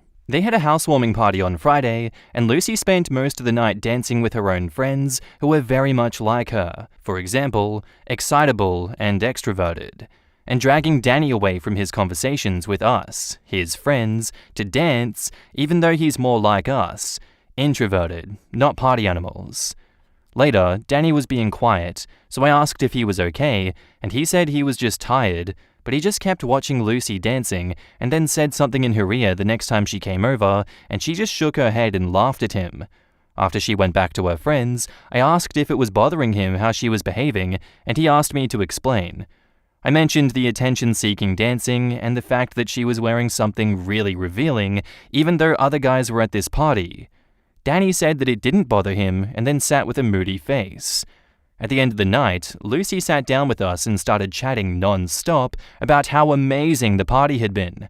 I pointed out jokingly that Danny obviously wasn't enjoying himself since he looked miserable, and Danny told her that I was worried he was jealous because of her outfit. Lucy ruffled his hair, which he hates, and said he was quiet because he loved her outfit so much he couldn't wait for us all to leave so he could drag her to bed.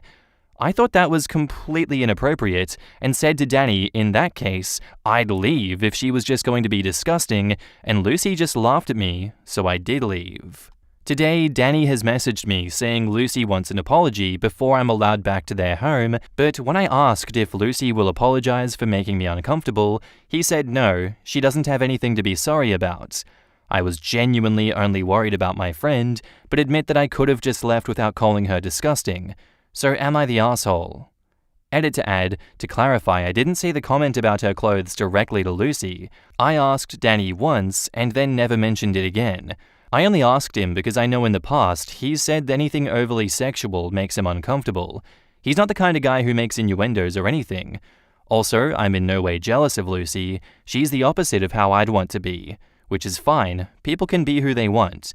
And Danny and I already tried dating years ago, but the spark wasn't there, and it was uncomfortable after we both tried being intimate, and we both agreed we were better as completely platonic friends. I'm just gonna come right out of the gate and say that you're the asshole for this. She did nothing wrong. There is nothing that this woman did wrong, and you choose to hate on her and drag her down.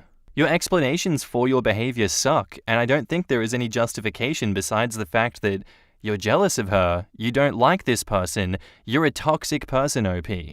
I think you need to take a good hard look in the mirror and realize that you're in the wrong in this situation. You're the asshole. In the comments, Sardine Sadness says, "You're the asshole." Girl, what? I'm sorry, but that's such a hateful way to talk about someone's girlfriend just for having fun.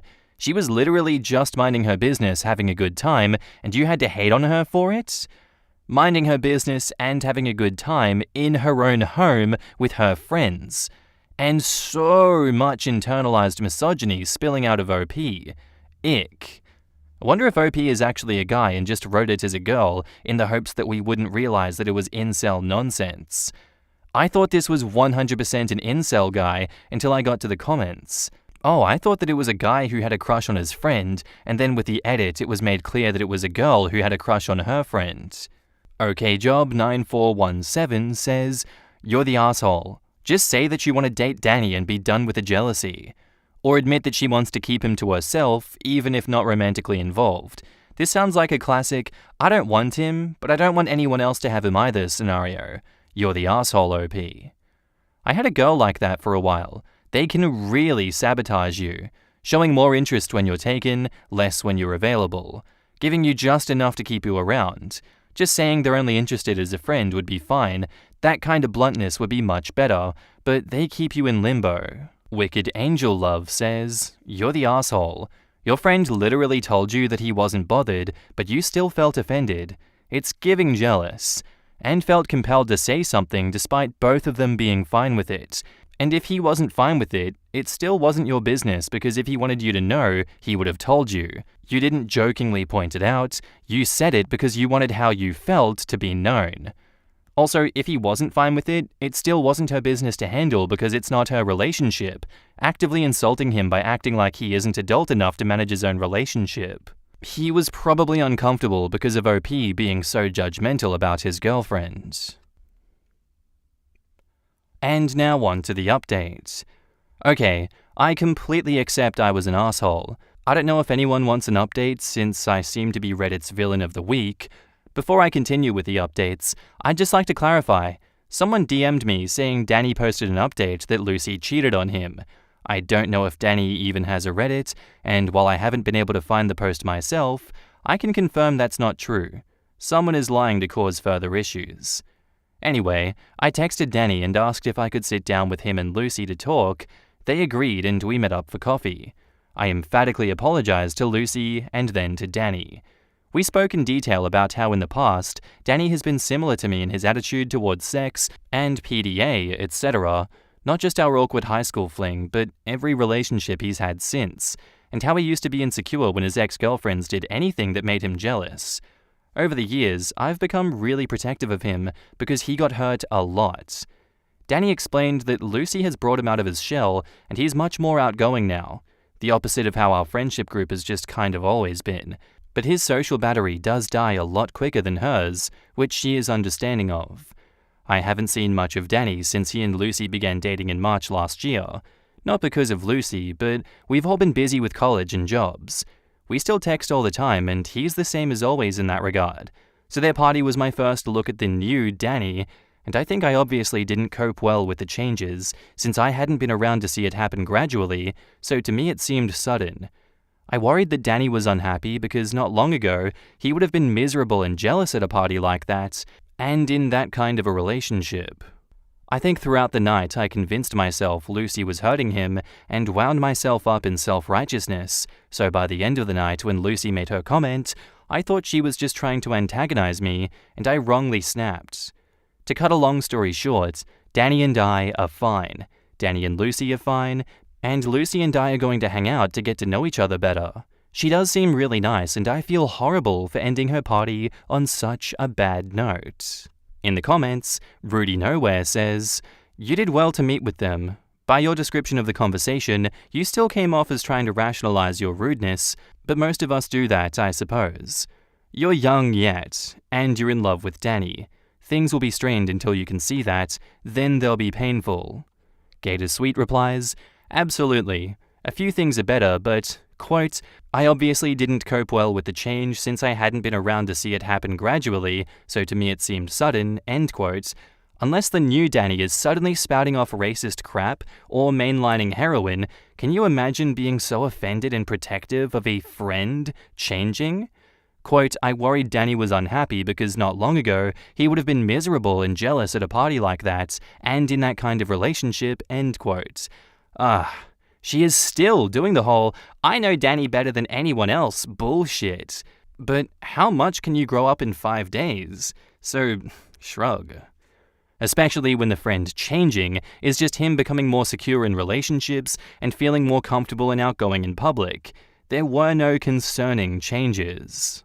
To play devil's advocate here, I could see OP potentially being afraid of losing her friend since he's changed, even if it's changed for the better or just a neutral change, and that could cause the hostile reaction and protectiveness. Doesn't make it right, but it sort of gives more insights. Gator Sweet replies, I hear that. I have a lifelong friend that got married while I was, and it was hard for her to navigate at first, but we all figured it out without her lashing out at me. But again, OP is 22 years old, so I don't know. HHHHHD5 says, your fourth paragraph sounds like you're still not really getting it.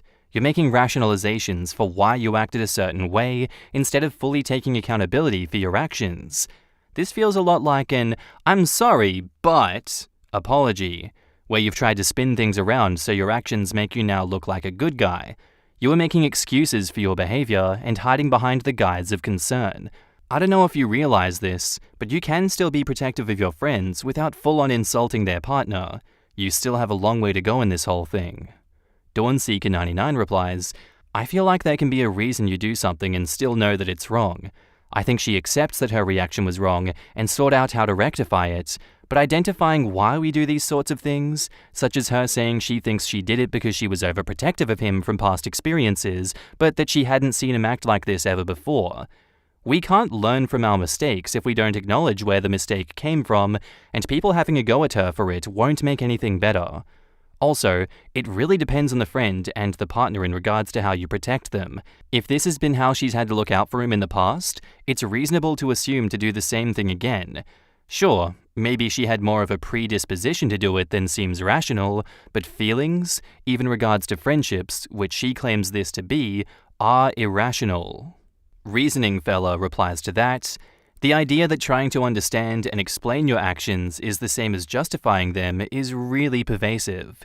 When I was a little kid, I had a teacher who would constantly scold me for making excuses. I was genuinely trying to process why I had such serious difficulty with certain tasks versus others, but all she wanted to hear was, I'm a lazy little shit and I didn't do my homework because I'm morally corrupt. I think people really want to make reasons as excuses, and I'm not sure why. Maybe, I'm not sure, people just want to vilify someone to justify their initial judgment of the situation. I think OP's explanation is perfectly reasonable. She genuinely thought that she was trying to help her friend who she has seen hurt in the past. That was the thought process. Not only was she wrong, she handled it badly. Saying, this is what I was thinking when I did that stupid thing, is fine if what comes before it and after it is, I wish I hadn't done that stupid thing and I was wrong. If my friend did something like this to me and my partner, I'd like to know why. Intentions do matter to me. What do you guys think about this one? Do you think that OP deserves these further attacks? I see it as though she's not trying to justify anything, she's just explaining her rationale, but I don't know, I think she recognizes that what she did was wrong, and she's apologizing to her friends, she's also apologizing to Reddit. I feel as though this is a situation in which we do need to forgive OP for their actions. I think a lot of people are assuming and jumping on the assumption bandwagon that OP hasn't learned from her mistakes and will continue to do damage in the future. In my perspective, I'd like to think that she has learnt her lesson and things will improve from here. But what do you guys think? I'd love to know down in the comments below.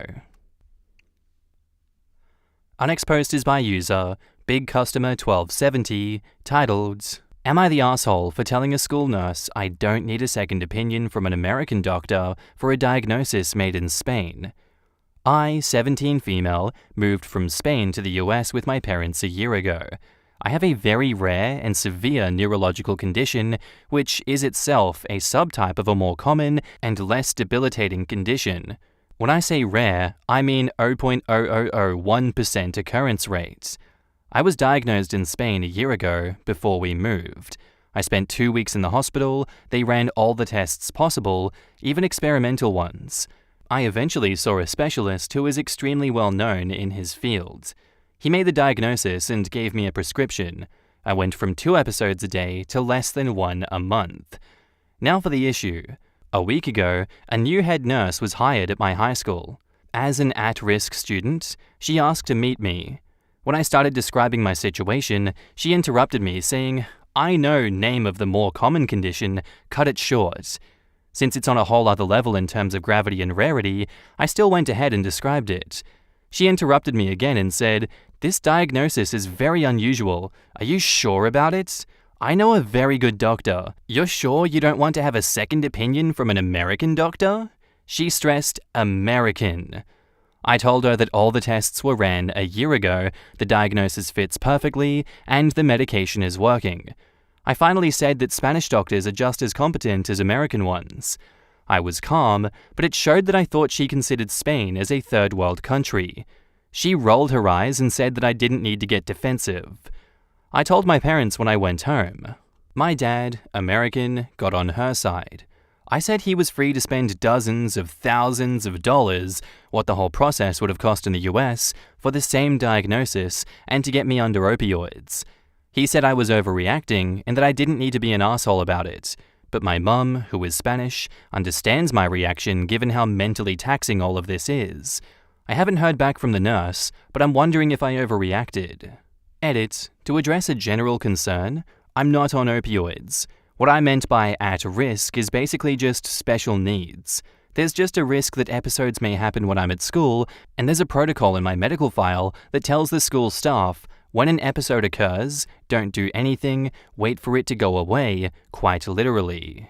I'm just gonna go with not the asshole for this one, plain and simple. I think your dad is being an asshole for siding with this nurse, and I think this nurse is a bit unhinged.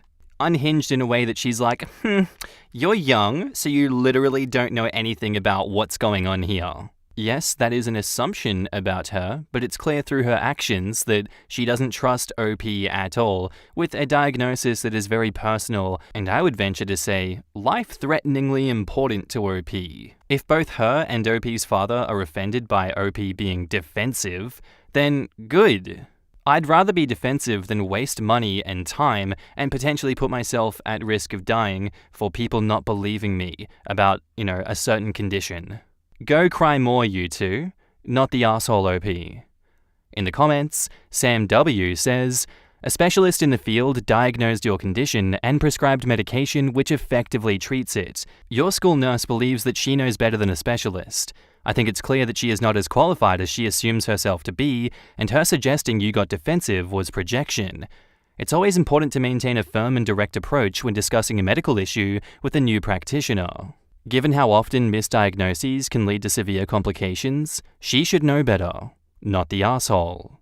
Schneef Queen says, people weaponize defensiveness, but who the hell wouldn't get defensive in the face of someone belittling them and their home country, dismissing their medical diagnosis based on literally zero information, and implying they don't know their own health history and needs?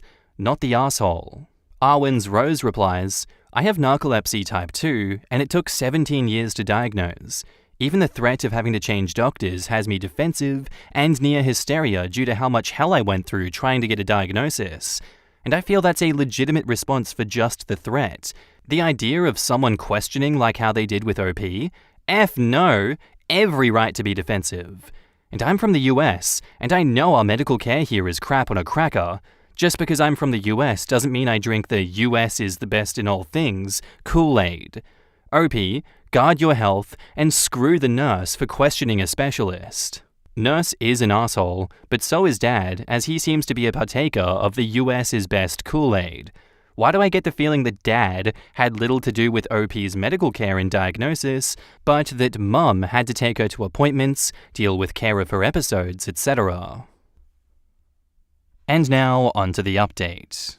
Hi all. First, thanks for all the support. Based on your replies, I went to a teacher I trust and she told me that I should report it. I met with the principal, my parents, and the head nurse on Thursday. I'm glad I reported it, because the nurse started off by saying that she still doubted the diagnosis and was reconsidering the process in case of an episode. I don't have a formal second opinion/diagnosis per se, but a neurologist here renews my prescription.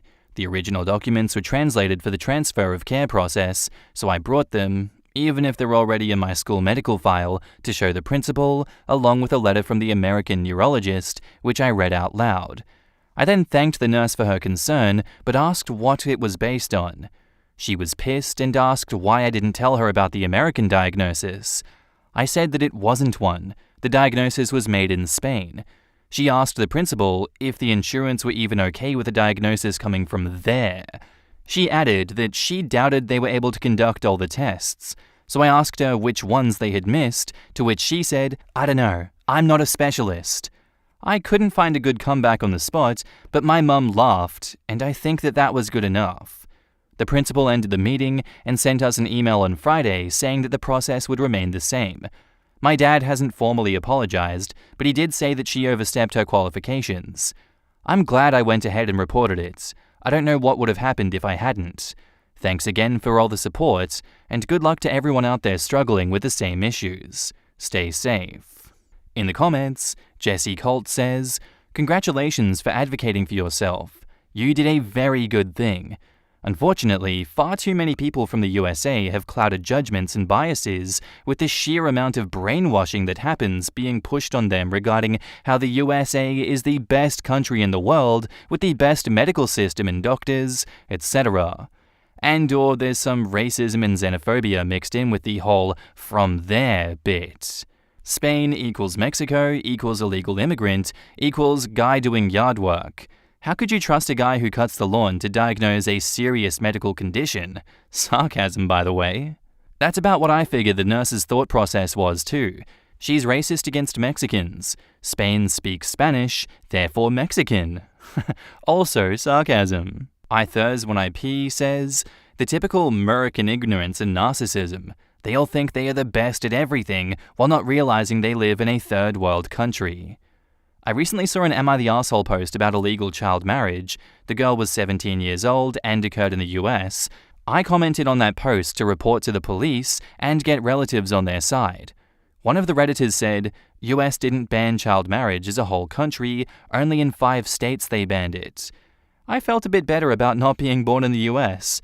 Add the medical bills, plus gun laws, plus abortion laws, plus whatever else is going on there, etc. There has been over 200,000 child marriages in the US over the last 2 decades or so. The creepy thing is that marriage removes the age of consent, so you can marry a 12-year-old and that makes them legal. Some states have no minimum age for marriage, and in some, parental consent is enough. It's absolutely terrifying. The youngest brides were 8 to 9 years old.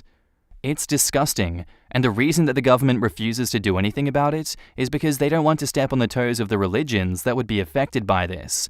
What's more important, allowing a few religious people the option to marry a child, or protecting kids from predators? My stepmom thinks my dad and I are in love. So my dad, 50 male, and my mum, 45 female, got divorced when I, 21 female, was in 1st grade. My sister and I have been doing fine, going between houses since then. A few years ago, my dad met my stepmom, 50 female, and it was amazing seeing him so happy that he finally met someone who loved him as much as he loved her. They got married 3 years ago, and ever since then, she's acted different to me. My dad and I used to do everything together. He'd take me to his work, we'd have dad-daughter dates. He took my sister and I on family trips with just the 3 of us. My stepmom threw away everything that resembled my mum when she moved in. My jacket that had my dad's company and my mum's name was thrown away. Pictures from my parents' wedding went missing. She starts crying and screaming when we talk about life before she came into the picture. Now she accuses just me and my dad of having a sexual relationship, which is not true whatsoever. He is not allowed to be home alone with me. We aren't allowed to go hang out together without her. I was wearing my snow gear. We live in MN, so it's pretty cold, and she accused my dad of looking at me sexually. I was in giant snow pants and a huge coat. Heaven forbid I sit on the same couch as him. I was happy that he found someone who loved him, but I feel as if I'm being pushed away further from him. I try to be nice to her because her own kids barely talk to her anymore, but I'm finding it really difficult. I cry every time I visit because those two just end up in a fight about me while I'm there. I know he doesn't want to start over, but is staying with her worth losing a relationship with your own daughter? In my personal opinion, OP, I'd say absolutely not. This woman seems to be driving a huge divide between you, and I'd imagine this follows a string of behavior from her past that has led her not to be in contact with her own kids anymore. The age-old advice of when someone tells you who they are, believe them, is something that should be applied in this case. It's obvious that she switched up from the person she presented herself to be to the person who she really is as of the marriage, and your dad seems to be in denial that she's just a raging asshole. So, I don't know, if I were you, I'd be in talks with your dad in private to be like, get rid of this woman, she's not good for you and she's not good for us. In the comments, Angry Puppy 35 says, wow, super weird. She sounds mentally ill. I wonder why her own kids don't have anything to do with her. Yeah, it's truly baffling. Perhaps her obsessive fear of monogram windbreakers had driven a wedge in her other relationships. Can confirm, women who do this are mentally ill. My mum threw the same tantrum about me and her boyfriend because she decided to date a man 17 years younger than her, and I had the audacity to go through puberty. 6 months of living in my house, and I wasn't allowed to be in the same room as him or speak to him at all. It's not like I was a promiscuous girl either, not to mention how disgusting it would be to sleep with someone that my mum slept with. I ended up moving out, and we have never sustained a relationship since. She really threw it all away for nothing. It's funny how your parents can do no wrong, and you're always the problem. Oh, come on. We should be indebted our whole lives and deserve every ounce of respect and utmost obedience for just giving birth to us in this wonderful and satisfying round mount of dirt called Earth. Sarcasm. Tats2k says, I'm so sorry that you have to go through this, but I think you really need to tell your dad your feelings on this. You should be his priority, not your stepmom. It also might help telling your mum about her as well and trying to get her to help you speak to him alone. I told my dad that my stepmother was pushing his first children out to provide for her children. He didn't believe me, and he ratted me out to her. She played the heartbroken, trying mum for a while until she managed to push us all away from dad. It was always her plan to push the old kids out to make room for her kids. Umbusa says, wait, so she accused him, to his face, of being sexually attracted to you, and he still hasn't left her?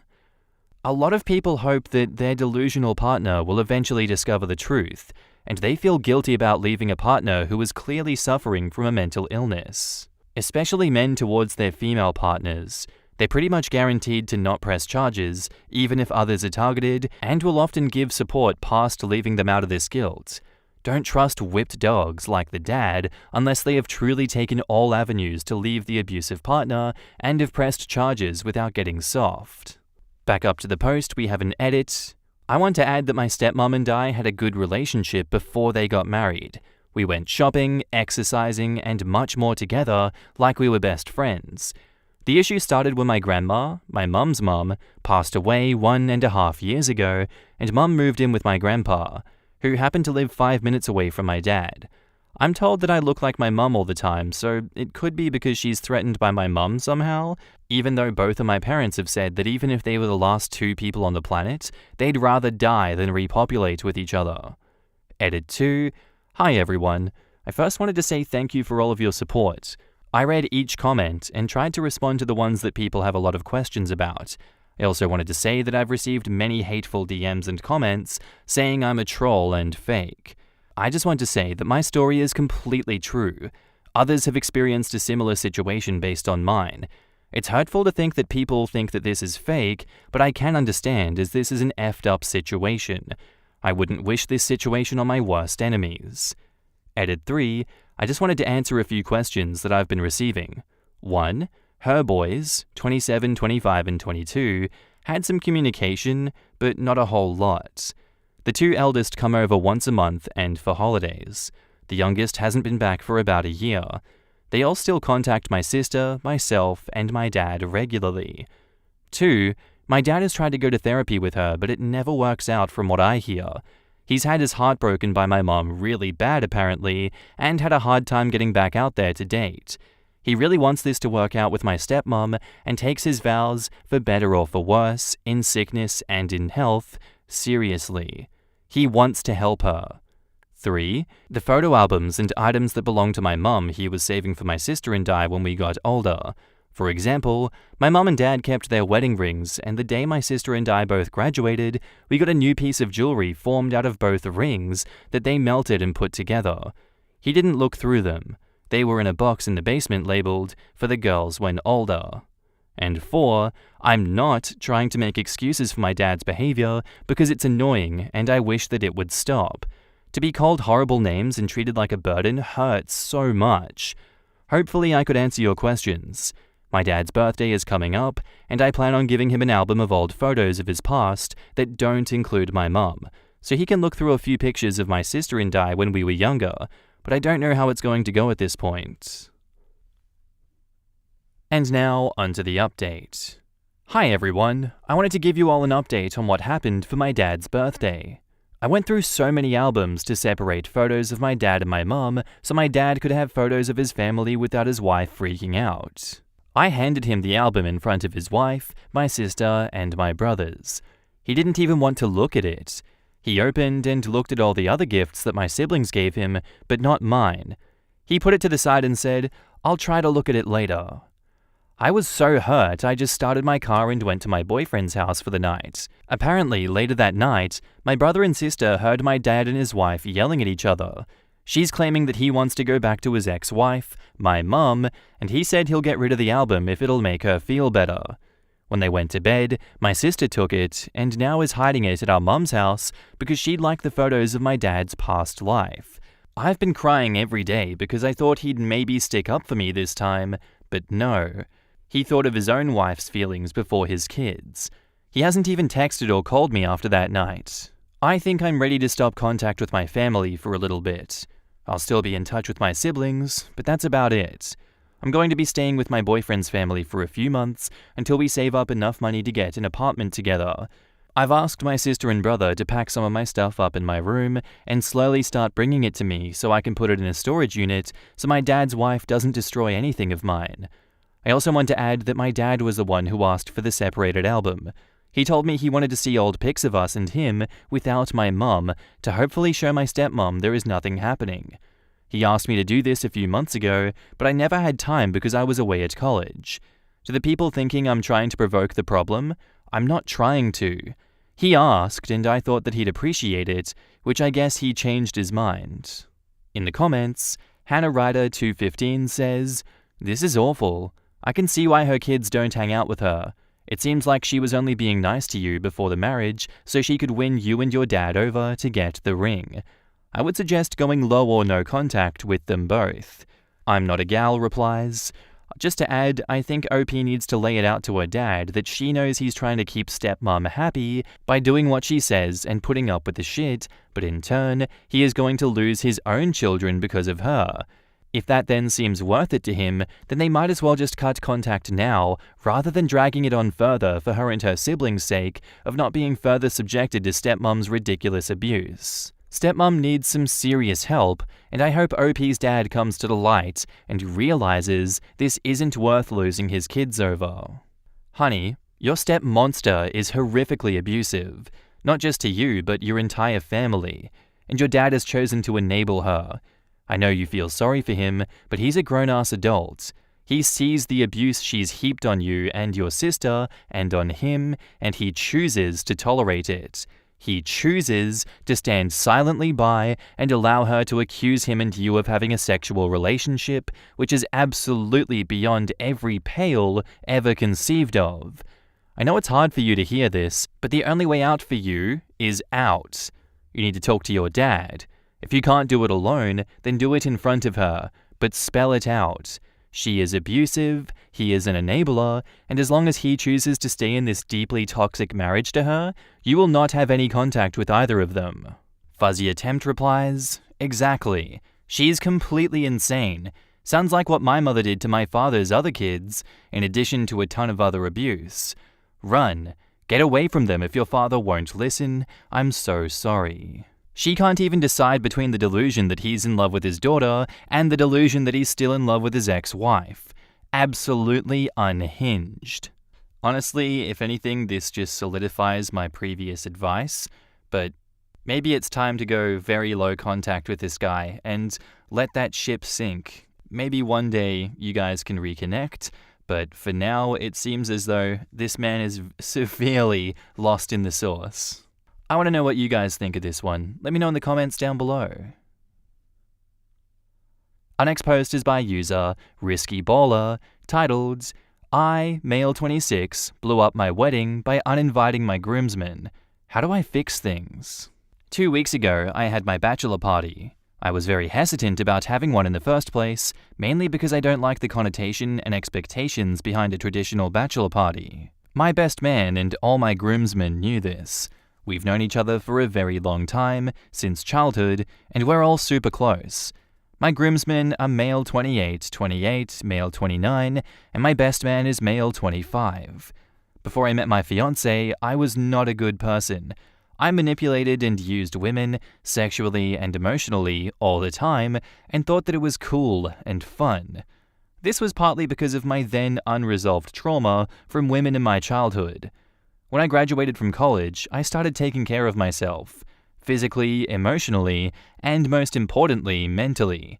I was able to afford therapy, and I really worked hard on myself to change and become a better man. My best man knew about this, and has followed my journey, and has been generally very supportive. He too has started to see how toxic our behavior was, and is basically more or less on the same path to becoming a better person. Our other friends, not so much. But it's not something that affects our friendship, and they are much better with their behavior in comparison to when we were younger. I met my fiancé shortly after the changes I made. My fiancé really helped me heal from my trauma and has embraced me with all my flaws. I feel so loved and cared for, and she's the one that I want to spend the rest of my life with. Not to mention that her family has welcomed me since day one. I've opened up to her about everything. She knows about my past, and she's well aware of my friend group and how they are. She ended up actually encouraging me to have a bachelor party so that I won't miss out on a once-in-a-lifetime experience. I told the boys that I didn't want to do anything with strippers or strip clubs or any variation of naked and semi-naked girls. They agreed. We went to a hotel with a casino and gambled for most of the afternoon. In the evening, we went back to our room and drank some more, and by the time that it was 8 to 9 p.m., I was completely wasted. This is where things took a turn for the worse. My groomsmen were talking to a group of girls when we were gambling in the afternoon who were doing a bachelorette party. They invited them to our room, and they showed up at 9. So when they showed up, things got crazy. We all went to a club, at which point I pretty much blacked out. I remember telling my best man to take me back and that I didn't feel good about being this drunk at a club, but he just sort of shrugged and laughed it off. Next thing I remember is coming in and out of consciousness while one of the bridesmaids from the other party was unzipping my pants in her hotel room. I tried to push her away, but kept blacking out, and I even mustered up enough energy to say out loud, "Please stop, I don't want to." She kept going, and I ended up finishing. When I woke up the next morning, I was back in our hotel room. I thought I had a terrible nightmare, but I slowly started remembering everything. I began to have a panic attack. I woke everyone and tried to figure out what happened. My groomsmen were being extremely dismissive and not taking it seriously, but I pressed until one of them admitted that they thought it would be funny to convince one of the bridesmaids to take me back to her room and give me one more night of fun before I become trapped. I lost my shit and freaked out. I left without them and have been staying with my cousin until I figured out what to do next. I called my fiancée and told her that I need to postpone the wedding. I need time to think. The boys and my fiancé have been blowing up my phone. I've only been responding to my fiancé and reassuring her that it's not her, it's something with me. I sent one text 1 week later to my boys' group chat telling them they are all uninvited. I obviously told my fiancé about this, but didn't explain why. She, her family, and all the relatives of my friends have been calling me a complete asshole and blowing up my phone non-stop about the issue. The only people that know what happened are me, the boys, and my cousin. I don't have any other family, and my best man said he had no idea what they were up to and feels like shit for not being there to stop and protect me. I feel so lost. I haven't slept for days. I can't eat. I can't think. I can't breathe. I can't even look my fiancé in the face. I keep making excuses about why I'm staying with my cousin, and the "I'm working through something" response is wearing thin. I feel sick every time I text her because I cheated. Even though I didn't want it, I finished, and I feel like a horrible person. It feels like I regressed, and with my history, I can't trust myself anymore, and how can I expect my fiancé to? I guess all I can say in this instance, OP, is that the truth will set you free. And I feel as though she will be very understanding of the situation and of what happened, and that you guys can work things out. I feel like you have to say it, and I feel like you will say it, and when that happens, I wish you all the best. In the comments, 1. I think you need to contact a therapist who specializes in sexual trauma and crisis counseling ASAP to start processing what you experienced. Also, go to urgent care or your GP and request some short-term medication to help you cope and sleep. I would try to avoid benzos, and if you're hesitant to medicate, even something short-term like hydroxyzine works. It's technically an antihistamine, very safe to take, and non-habit forming. It just knocks you the F out because it makes you super drowsy. I've taken it for panic attacks when I couldn't sleep. Just set a lot of alarms if you need to be somewhere the next morning. Just so you know, finishing during a sexual assault is quite common and not indicative of anything wrong with you. As far as I'm concerned, you didn't cheat, you did not consent, and you were assaulted. 2. Assuming you believe in his lack of involvement, reach out to your best man and lean on him. You need support right now. 3. You need to be honest with your fiancé about what happened to you. What happened to you is terribly unfair, but the limbo you're keeping your fiancé in is terribly unfair as well. Have your best man come back up your side of the story. It's terribly sucky, but putting the wedding on an indefinite hiatus until you've dealt with this much more seems like the right move. Starting out married life under these circumstances sounds fraught with complications. 4. Asking to keep this incident between you, your best man, and fiancé is a reasonable request. Certainly, your fiancé can discuss it with a therapist of her own, but beyond that, if you want to keep things under wraps, she should really respect that. This is your story to share if and when you are ever ready to do so. Hang in there. Take things day by day. I promise you things will get easier and better with time. Let Me Help You Out says, you didn't cheat. You were sexually assaulted, you were blackout drunk, and you told this woman no, and she continued anyway. This is not your fault. You need to understand this. You need to start by telling your fiancé about this. She deserves to know the reason why the wedding is postponed, because she is totally going crazy wondering what the hell happened. Uninviting the groomsmen is totally fine regarding the circumstances. I hope your fiancé will understand the reasons why, and I think when she realizes how distraught you are, she will get the gravity of the situation. But you need to tell her soon. This is the comment you need. If you didn't want it and you said no and it wasn't respected, that is sexual assault. You need emotional and therapeutic support, and you need to tell your fiancé because her not knowing is just a special kind of hell for her. These guys are not your friends. They are bad guys. Don't invite them to a damn thing ever again. Back up to the post, we have an update. So many of you have reached out to me and offered support. I appreciate all of you. I've decided to tell my fiancé everything. I've been convinced from the sheer amount of people telling me that it'd be the right next move. I don't know much, but I do know that when hundreds of people start to tell you the same thing, they are probably correct. I texted her to meet tomorrow. I'm taking my cousin with me, and I think I'm going to try to explain and have my cousin/this post as backup. She seemed sort of relieved/anxious that I agreed to meet. I'm aware that this could destroy everything we have, so I really hope it all works out. Thank you all for pushing me to tell her. I'll try to update as soon as I can. And now, onto the second update. After reading through all my comments and getting a lot of supportive DMs, I decided to tell my fiancé everything. I took my cousin with me and had a speech prepared on paper. We decided to meet at our home, so my cousin and I drove to her. We pulled up to the driveway, and my heart was pounding out my chest.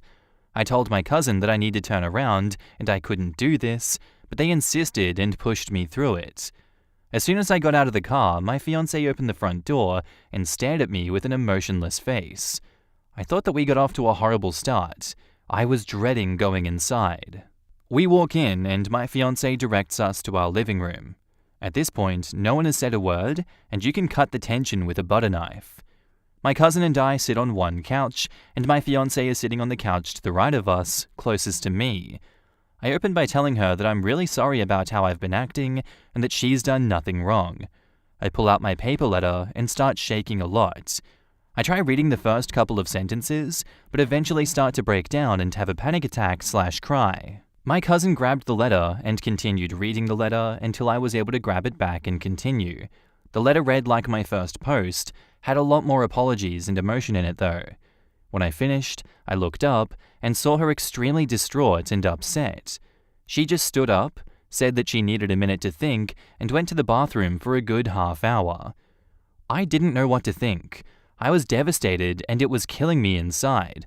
I didn't know what she was thinking or what she was going to do next. When she opened the bathroom door, she just ran up to me and hugged me and started bawling her eyes out.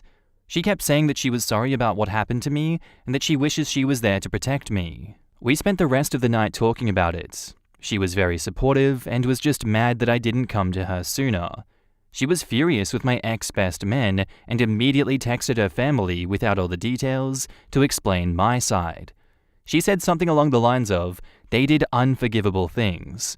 We've decided to postpone the wedding until we both figure out how to work through this. My fiancé has already helped me connect with the mental health resources that deal with assaults.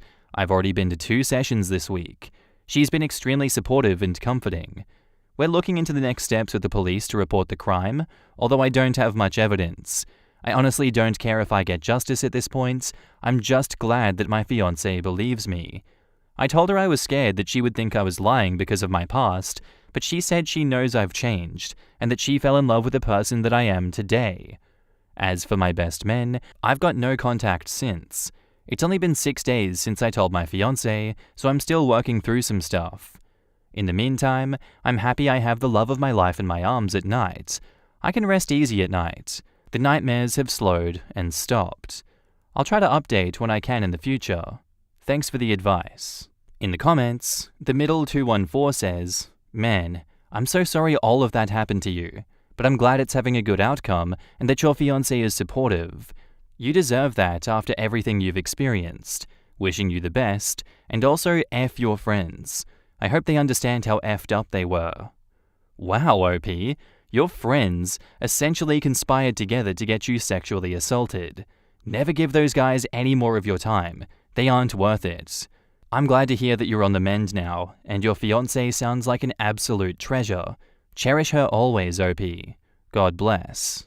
This is a bit of a gendered problem, unfortunately, in that the men will think they're doing him a favor and won't see the sexual assault.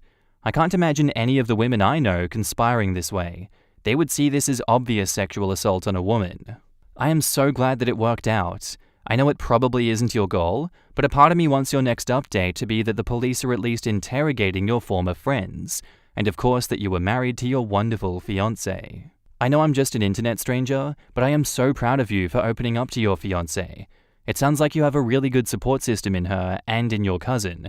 I'm so happy to hear that you've sought out mental health resources too. I wish you all the best as you navigate this journey of healing. And now on to the next update. This will be my last update for a while. I just want to thank everyone for the kind words and support in my inbox. Some of you even opened up about similar experiences, and that really helped.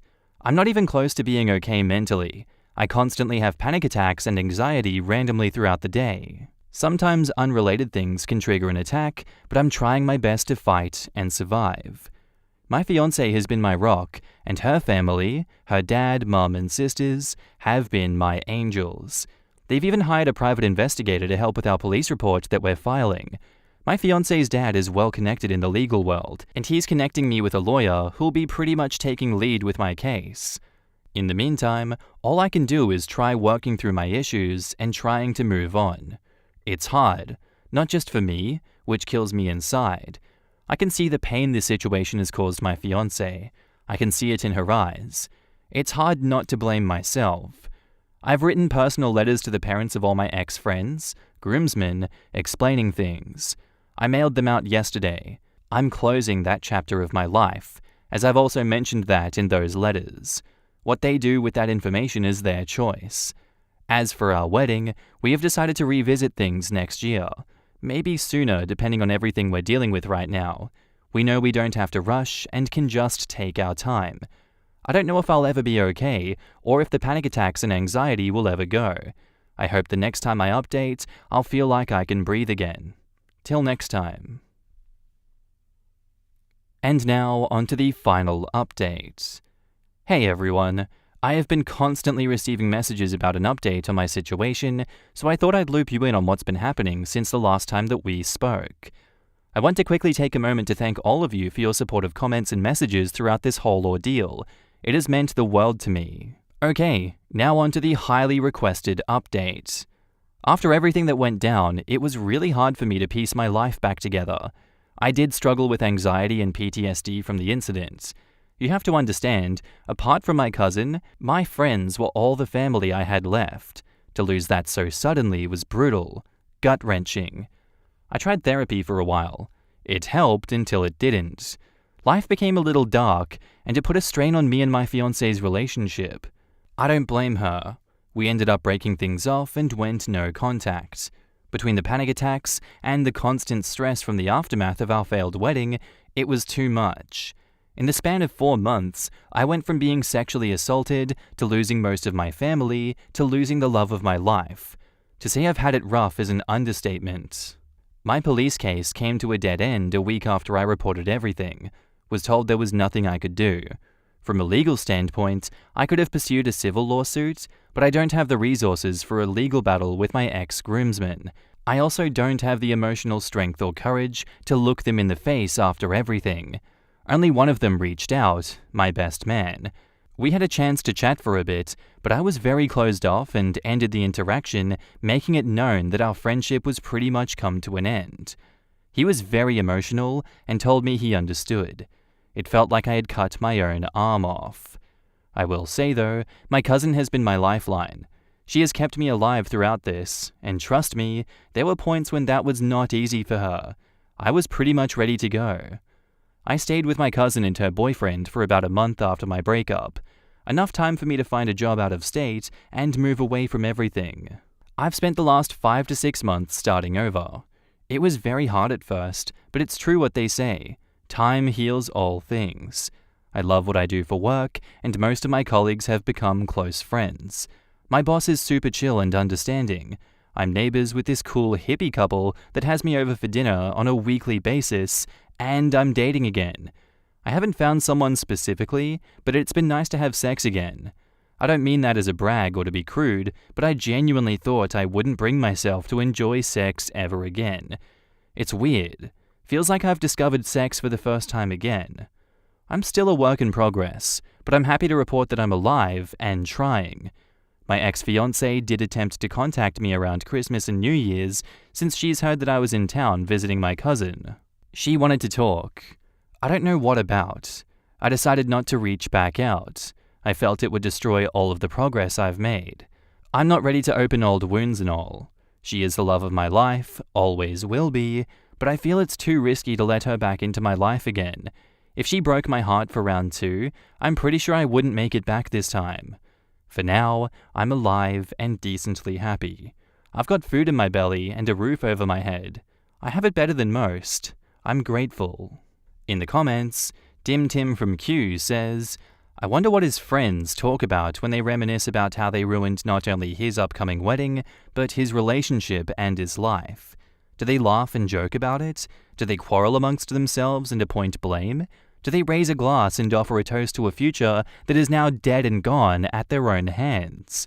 My guess is that they would not care either way to do any of those things, and have probably completely forgotten what they did and the consequences of their actions. My guess is the topic about OP is now like an elephant in the room. I'm 99% sure if the groomsmen chatted about the aftermath of that horrible scene they forced OP to, they all agreed that he is overreacting, should be grateful as boys want him to have the best night before tying the knot. He is now getting boring. That was supposed to be his last night as an unmarried man, or whatever crap, as long as they don't have to regret their life actions and could ease their guilt. If anyone accidentally brings up OP and or something relating to him, they would change the topic quickly because they will not ever admit that they had to take a part in the ruin of OP's wedding, his separation with the ex-fiancée, ongoing PTSD, and his life in general. Reading this made me want to punch everyone involved, including the bridesmaid who had assaulted him. I hope OP can take care of himself first now and only surrounded by good people. Baldusimo says, "It really is crazy how a prank just changes so many lives forever. If that hadn't happened, he would have been married, maybe had kids. Very sad." That's not even a prank. That was a deliberate attempt at ruining OP's life. OP seems to say their friends never graduated from being F-boys. Odds are good that their thinking was just a last night of freedom, unwind a bit macho shit. Not any sort of blackmail attempt or anything. And if it was an attempt to ruin OP's life, sadly, it was successful. This is not to say they're good people, or in any way innocent, just that I don't read their motive as ruining OP's life. I honestly think that they thought they were doing a nice thing, and that's kinda horrifying on its own. When people are this mentally sick, emotionally crippled, and just plain broken, genuine happiness doesn't exist. They'll say they are happy for their friend. They'll even believe that they are. Introspection isn't big with this sort. But there will be an undercurrent of resentment. Why did he get out? Why did he stop? There's nothing wrong with this life. It's my life. I like it. I like this. But it's not good enough for him anymore. It ought to be. There's nothing better out there, and this marriage thing sure won't be either. I'll show him and fix him and remind him of the truth. They did think that this was a good thing, or at least a harmless thing. But it's also a kind of subconscious vendetta because he dared try to get out. Honestly, I can kind of see where these people are coming from with this one. Sometimes people just are like that. They don't think things through, you know? It's just act on impulse, act on the moment. Haha, the boys having fun. Let's go, stag do. Then you end up with a situation like this, and it seems as though no one wants to apologize, wants to say that it's their fault. Everyone kind of tries to ignore it and move on. At least the groomsmen reached out to OP and apologized and tried to salvage things. All in all, this is just a terribly tragic tale, and I hope that people learn from this and that they don't repeat these mistakes. But what do you guys think about this one? I would love to know your thoughts on this very long story. Am I the asshole for not being upset that my friend's dog could die because of me? I was hosting a big garden party at the weekend. I invited my entire friend group plus their partners. One of my friends takes her dog everywhere. I told her no pets were allowed. Although it was a garden party, we were in and out of my home, and I have 4 cats. My cats do not like dogs, and neither do I. Anyway, my friend showed up with her dog. I told her that the dog was not welcome in my home or garden, and I asked her to please take her dog home or elsewhere. I thought my friend left. I went inside to sort some things out. I went into my garden about 15 minutes later, and my friend was standing there in my garden talking to our friends. She doesn't live that close, so I was confused. I went to ask her how she got back so quickly, and she told me she just popped in and was going because her dog wasn't welcome. I asked her where her dog is, and she shrugged her shoulders and said he was around. I went looking for him and found him at the bottom of the garden eating my crops and making a mess. I was angry and told my friend to get her dog off my property. A few hours later, she called me asking what her dog ate. I had no clue. My gardener plants and attends to everything. I told her I didn't know, but told her he'd made a huge mess, dug things up, and clearly had eaten things. She shouted at me that her dog is sick and that I need to find out what the dog ate. I told her I had no idea, but I'd text my gardener to ask, but it really was her problem. I did send the text, but my gardener didn't answer. My friend called again wanting to know what her dog ate, but I told her I still didn't know. She told me I obviously don't care if her dog dies and called me an asshole. I still don't know what her dog ate, but apparently he is very sick and might die. I feel bad, but I told her not to bring her dog on my property, so I don't feel responsible like she says I am. Am I the asshole? Well, legally, that might be a different story, but if you want my opinion on if you're the asshole in this situation, I don't think you are. You personally didn't do anything wrong here. You told her multiple times she can't have the dog over at your house, they're not welcome, that she brought the dog to your house and you repeated that message once again. It's not like you grabbed the dog out of her arms, took it to the garden and shoved vegetables down its throat. That would be a malicious outcome of this situation in which you would be an asshole. But since you avoided doing that, like a normal person, I'm gonna deem you not the asshole. Sucks to be your friend. I know people exactly like your friend that take their dog everywhere, put it down and just go, they'll be around, don't worry about them, they're just gonna do their thing.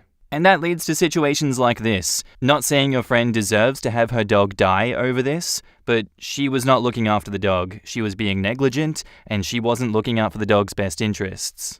Not the asshole for this one, OP. In the comments, not the asshole. You asked her nicely not to bring the dog, but yet she did. You asked her to leave, but yet she didn't. She wasn't even watching her dog. If the dog dies, it's on her. And don't let her bully you into paying vet bills or anything.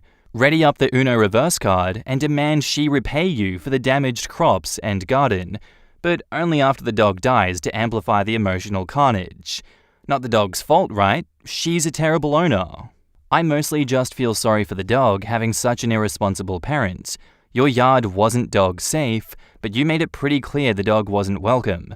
Your friend ignored that, and it's her dog who almost paid the price for it. Super sad, and you are not the asshole. Your friend is a super duper mega asshole though. She is saying you don't care if her dog dies, but she ought to look at herself. Poor doggo deserves better. The friend actually took the dog off the leash. Who does that at an outdoor party with lots of people, let alone having no permission to even have the dog there? Especially at a home with 4 cats. I'm gonna give her the benefit of the doubt and hope that the cats were indoors, but if you take a dog off the leash, it can easily get indoors. Poor puppy. I hope it's okay. If you take a dog off the leash, it can easily get indoors. If you take a dog off the leash and make no attempt to supervise it, it can get anywhere. Inside, on the road. For Christ's sake, it could have gotten into someone else's yard where it had exactly as much permission to be and eat anything. Gotten in a fight with any animal, person, or child. The friend is a menace to the people and animals around them and deserves to have the dog removed from their house and be fined for animal endangerment. Back up to the post, we have an edit to add. After being unable to reach my gardener, I took pictures of everything the dog dug up, which was a lot, and sent them to my friend. But I have no idea what it ate and what it just dug up, and for all I know, what it ate isn't even pictured because the whole section is a mess. This wasn't good enough for her. She wants me to tell her exactly what it ate, and I just don't know, and I don't want to spend hours trying to figure it out when I don't even know if it can be figured out. Edit to add 2, my cats are house cats. They don't go in my garden and aren't at risk of getting sick from whatever my gardener is growing. My garden is huge, and what is growing changes often, so no, I don't keep track of what is planted. And now, onto the update. I blocked ex-friend after dozens of nasty calls and texts, but I got an update from a mutual friend. The dog is at dog hospital, dog is pretty sick, but is expected to make a full recovery. I managed to contact my gardener eventually. It looks like the dog ate some potatoes or something. A lot was destroyed, so even my gardener isn't 100% sure what was eaten, but he thinks maybe the pesticides were the problem. All info from the gardener was passed to ex-friend. Ex-friend has seen this post and is very angry about it. Everyone say hi to Suzanne. Our next post is by user Steffi Love, titled, Waited on a bus of 110 children. My manager asked if I could work last night because she needed an extra server to help with a bus of 110 8th graders returning from a field trip. I'm never one to pass on an opportunity to make money, so of course I obliged. My co-workers and I began stocking early to prep for their arrival. When the kids arrived, I noticed that they were all so polite. Each time I would drop off drinks, rolls, or straws, I was met with smiles and thank yous. The kids didn't make much of a mess either. They also asked for trash bags to clean up some of what they had left. One little dude called me over and said, "Excuse me, here's a tip for you. I didn't want to hold on to it any longer." He gave me $10 on his own. So sweet. Overall, my coworkers and I enjoyed working. Edit. Wow, I'm so glad you all enjoyed this. Shout out to the parents, teachers, and positive influences in these lovely kids' lives. And now into the comments. How nice. OP says, right? We made good money too. But that is not what we do here. I was drooling from the title, expecting some red meat of obnoxious, entitled behavior. Now, almost believe in humanity again. Geesh, the nerve. My youngest son's school has a social club where they take the kids out once a week to work on real-life social skills. Grocery shopping, dining out, laundromat, ordering at the deli, etc. They start from kindergarten and work up until the 8th grade. It's too bad that stuff like this isn't more mainstream. That's such a great thing. I love that. As a former kindergarten teacher in a small private school, we would teach how to set tables, chop veg, and basically how to be a helpful and decent, caring human. I love that your son's school teaches this. So very useful and helpful for them. It's really great. They also have classes on interpersonal relationships and conflict resolution. Honestly, this stuff should be taught in all schools, not just specialized ones.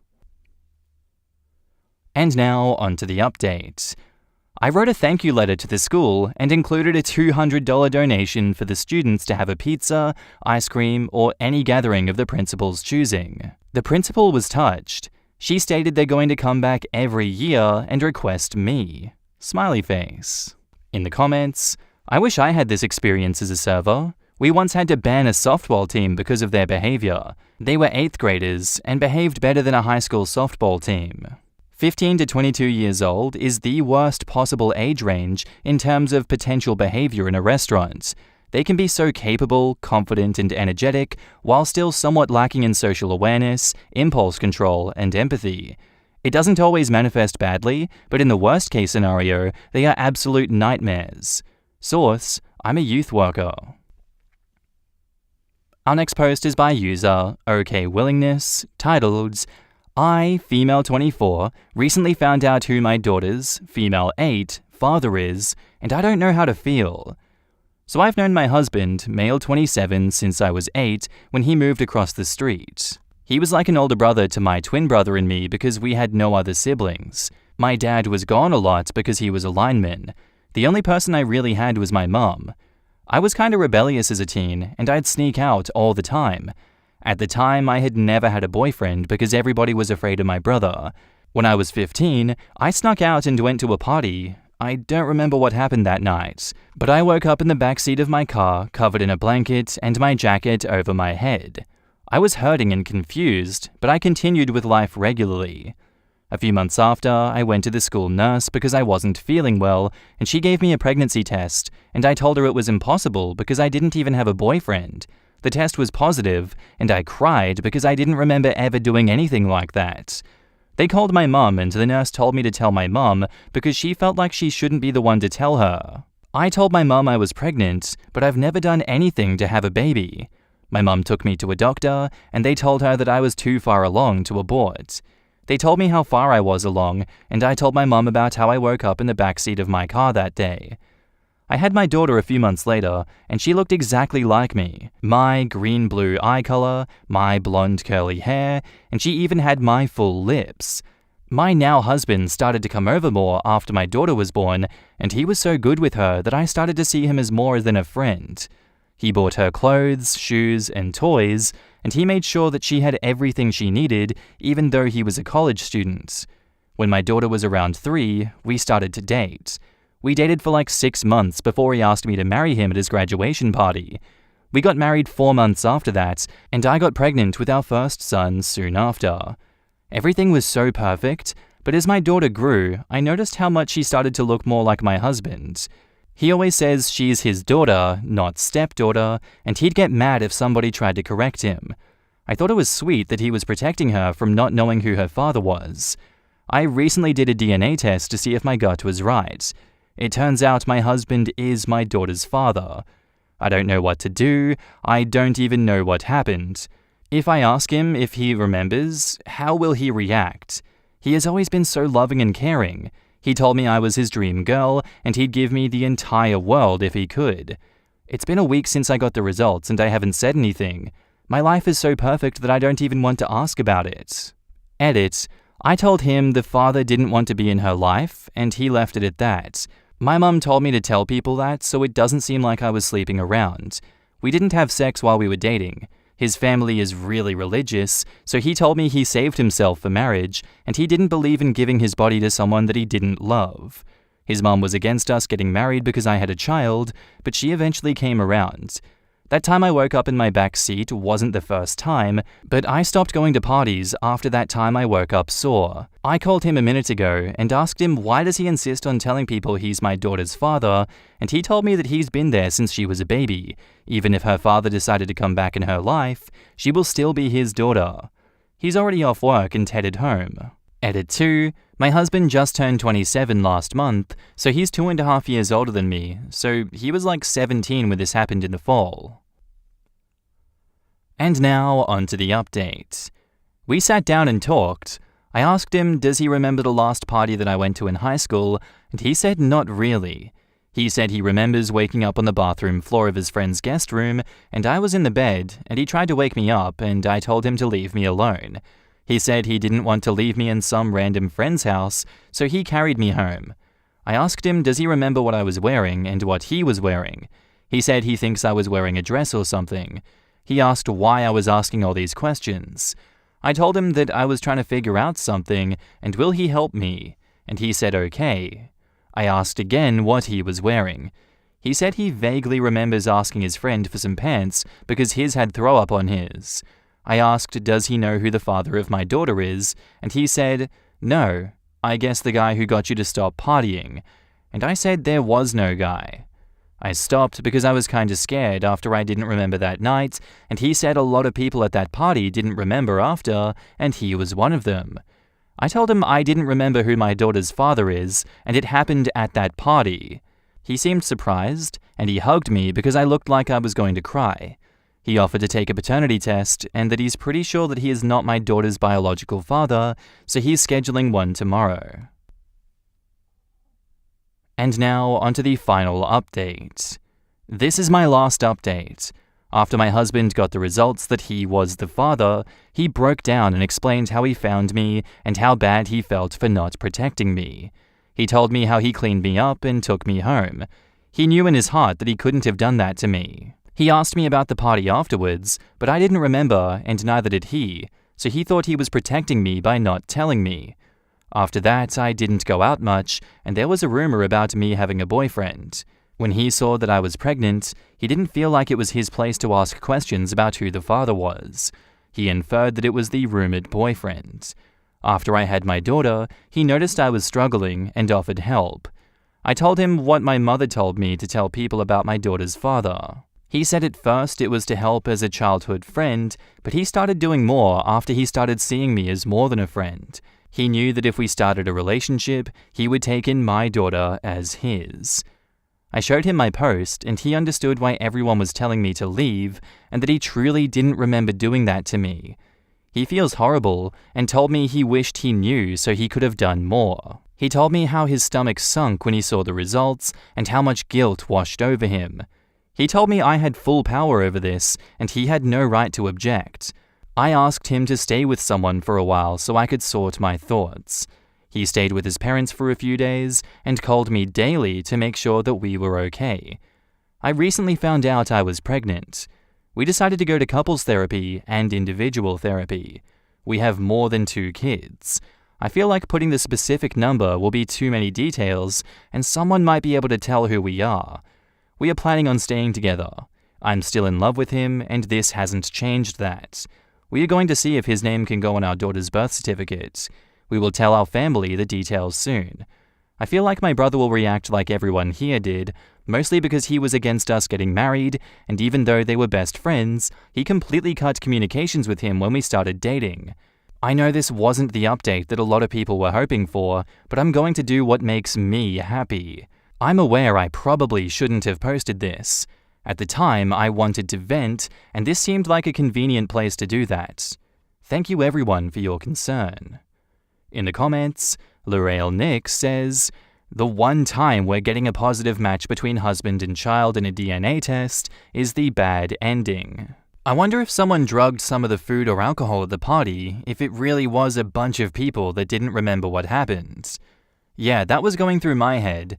It wouldn't exactly be unknown for some young idiot to have thought that it would be cool to spike the punch or something, and if that's true, then OP's husband is likely just as much a victim as she is. He remembers being the hero that took care of her, but not the part where he assaulted her.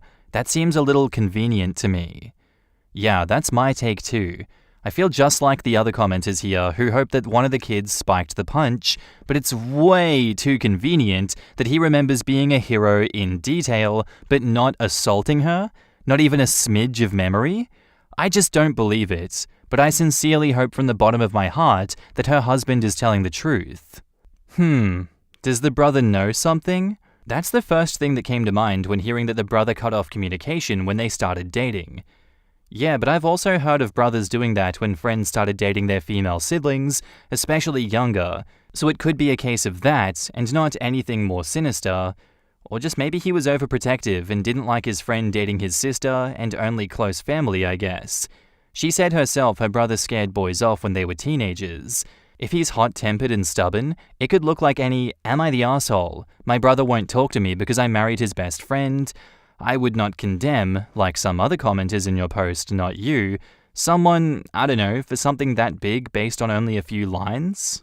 He absolutely knows something. He knows what happened that night. He knows what OP's husband did. He probably didn't tell OP because he felt it wasn't his place and that she wouldn't believe him if he did. But if he knows what happened that night, why wouldn't he cut him off before that? Why wait until they're in a relationship? Well, obviously this is all just assumptions, but I have a feeling that maybe he didn't know initially or just was in denial because, finding out someone who you grew up with did that to someone you consider family would be really hard to accept, and the husband eventually told him, and he kept pushing husband to tell OP. And then when OP and husband started dating, he realized there wasn't any point and just cut his losses.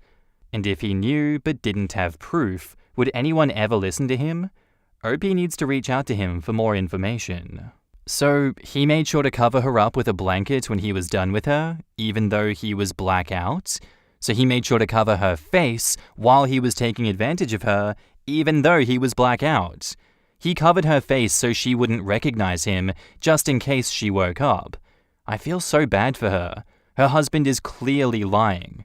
I have a feeling that he baby-trapped her since she is his dream girl, and he can come in and save the day and help raise her daughter. Well, that was a very dark conclusion to that story. I don't know what to say besides I'm shocked and not very happy to hear how this concluded.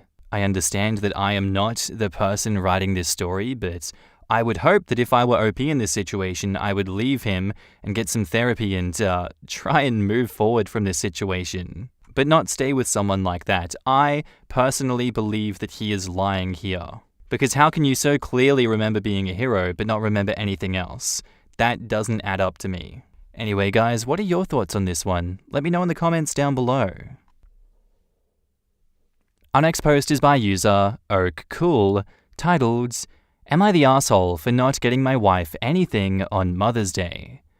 I, 34 male, did not buy or get anything for my wife on Mother's Day, and let me explain why. My wife and her friend planned a trip to the beach for 4 days, which fell on Mother's Day. So I thought to myself that since I'm watching the kids while she's gone, that would count as a gift since she wouldn't be there to celebrate that day and would get home that night on Mother's Day. She gets home and realizes that I didn't do anything for her and later tells me that she is upset and message was received loud and clear. I tried to explain my reasoning and thought process, but she didn't agree. So, am I the asshole? Yes?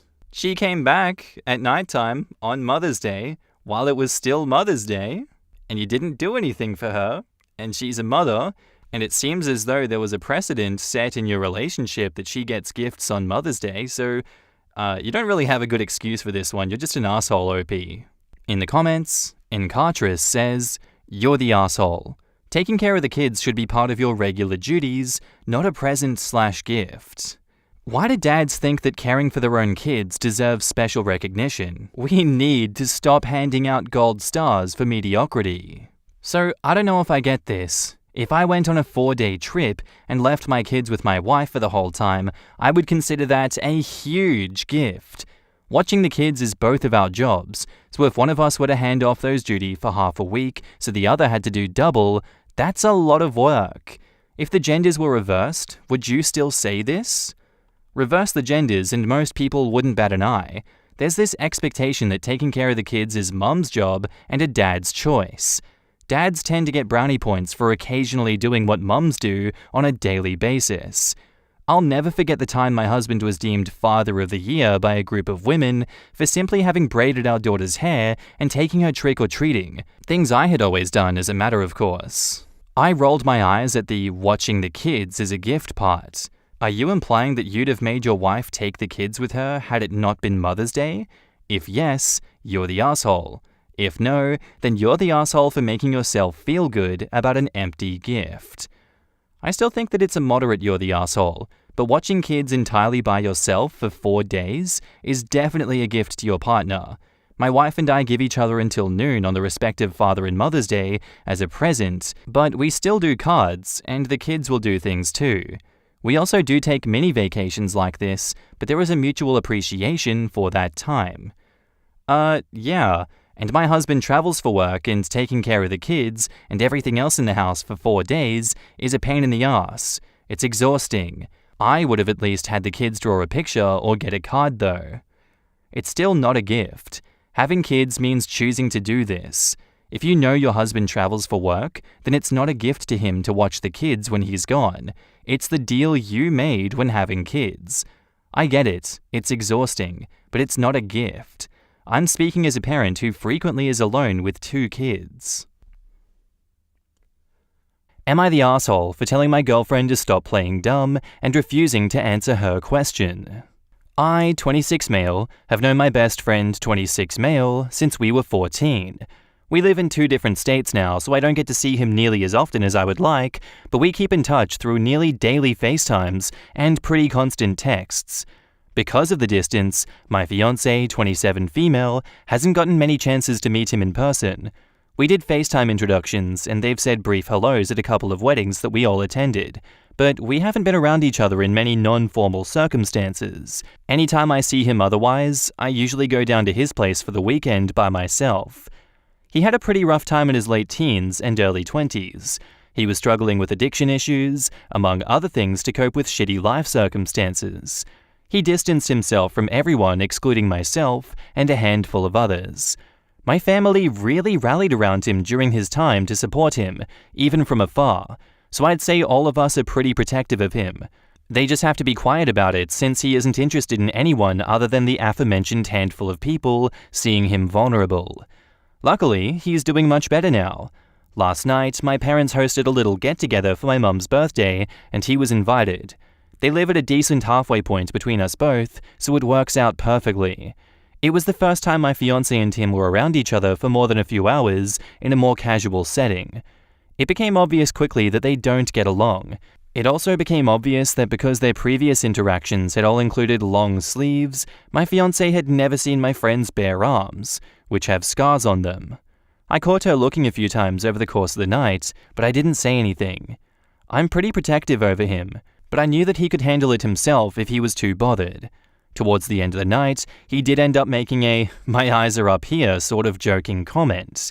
Even my parents pulled me aside at one point to mention it, and it soured their view of her a little. When we got in my car on the way back, she almost immediately asked me what happened. After being frustrated over her behavior at the party, I told her not to play stupid. It doesn't take a genius to figure out what's up. She told me I was being a dick and that she just wanted more information, and I said that it was incredibly rude to ask about things like that, even indirectly. It was a brutal drive home, and I'm rethinking a few things now. Am I the asshole? Edit. For those asking why I didn't warn in advance, I've introduced him to people in the past and have never had a reaction like this. He is a human being. I don't exactly think he needs a warning label. Edit 2. If someone felt the need to warn me about something like this before I met their loved one, I would feel infantilized, embarrassed, and not trusted to be compassionate or handle basic social interaction.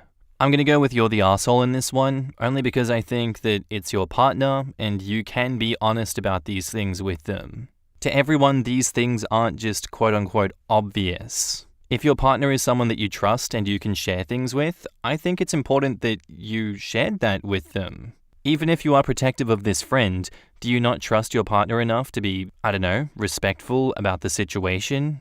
Yes, your partner stared a few times, and that can be, and obviously was, interpreted negatively by a lot of people at this party. This is something that to me would catch me by surprise personally, and I would appreciate it if I were in your partner's shoes to be warned in advance so that I'm not just staring the whole time. I know what to expect. I think the way that you've handled this situation, I'm going to give you the you're the asshole judgment. In the comments, non-actuary9388 says, you're the asshole. It might have been rude for her to openly ask, but she didn't. She asked you in private. And if the scars are from the drug abuse, then she may not have any frame of reference for what those scars look like. I mean, I don't have anybody in my life that struggled with addiction, so she just may not have realized. And OP's comment, that's my friend's story to tell, maybe one day he'll feel safe enough to open up with you, would have gone over a lot better than calling her names. Lol. Imagine the reaction if the girlfriend asked the friend about them. OP is an asshole. Daraday's daddy says, I would say that they're both the asshole. On one hand, you and a lot of other people in the thread are right that the girlfriend did the right thing and asked OP in private. You're also correct in stating that not everyone knows what needle tracks look like, and OP's response was not only rude and makes him an asshole, but that it also shows that he lacked tact and has a skewed view of the situation. On the other hand, even OP's friend jokingly let the girlfriend know that she was staring too much. His friend, regardless of his past or present, has every right to be uncomfortable with repeated staring, and the girlfriend should definitely know better. This is despite my possible neurodivergence. For example, I'm neurodivergent, and in the girlfriend's shoes, I would want to stare, and would have to actively fight against this because my hyperfocus doesn't trump someone else's privacy and comfort. So the girlfriend is definitely an asshole as well. I disagree that the girlfriend is an asshole. It doesn't seem like she was looking in a mean way. She was giving no warning, and if it's something you aren't used to, it's hard not to look. It's almost a no-win situation for her. If she looks too much, then she's staring, but if she never looks, then OP probably accuses her of making it awkward by not looking. All he had to do was communicate a little bit to let her be aware. He didn't have to give all details, but let her go in blind, thus setting her up for failure, which makes him the asshole. Look, if the friend had to say something like, my eyes are up here, she was being rude by staring too much. I think that every adult knows that that's a no-no. And now onto some relevant comments. Why didn't you make her aware? OP says, his story is pretty well intertwined with my own at that point in our lives, but the ins and outs of what he went through still aren't mine to tell. I've introduced him to other friends of mine, like my buddies from college, and I have never experienced something like this before. I know he said he avoids wearing short sleeves sometimes in public when he doesn't feel like having strangers do double takes, but I don't think either of us expected someone in this particular environment to react how she did.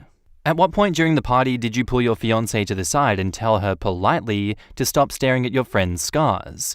And OP replies, I never had an explicit conversation with her, but I did nudge her a few times.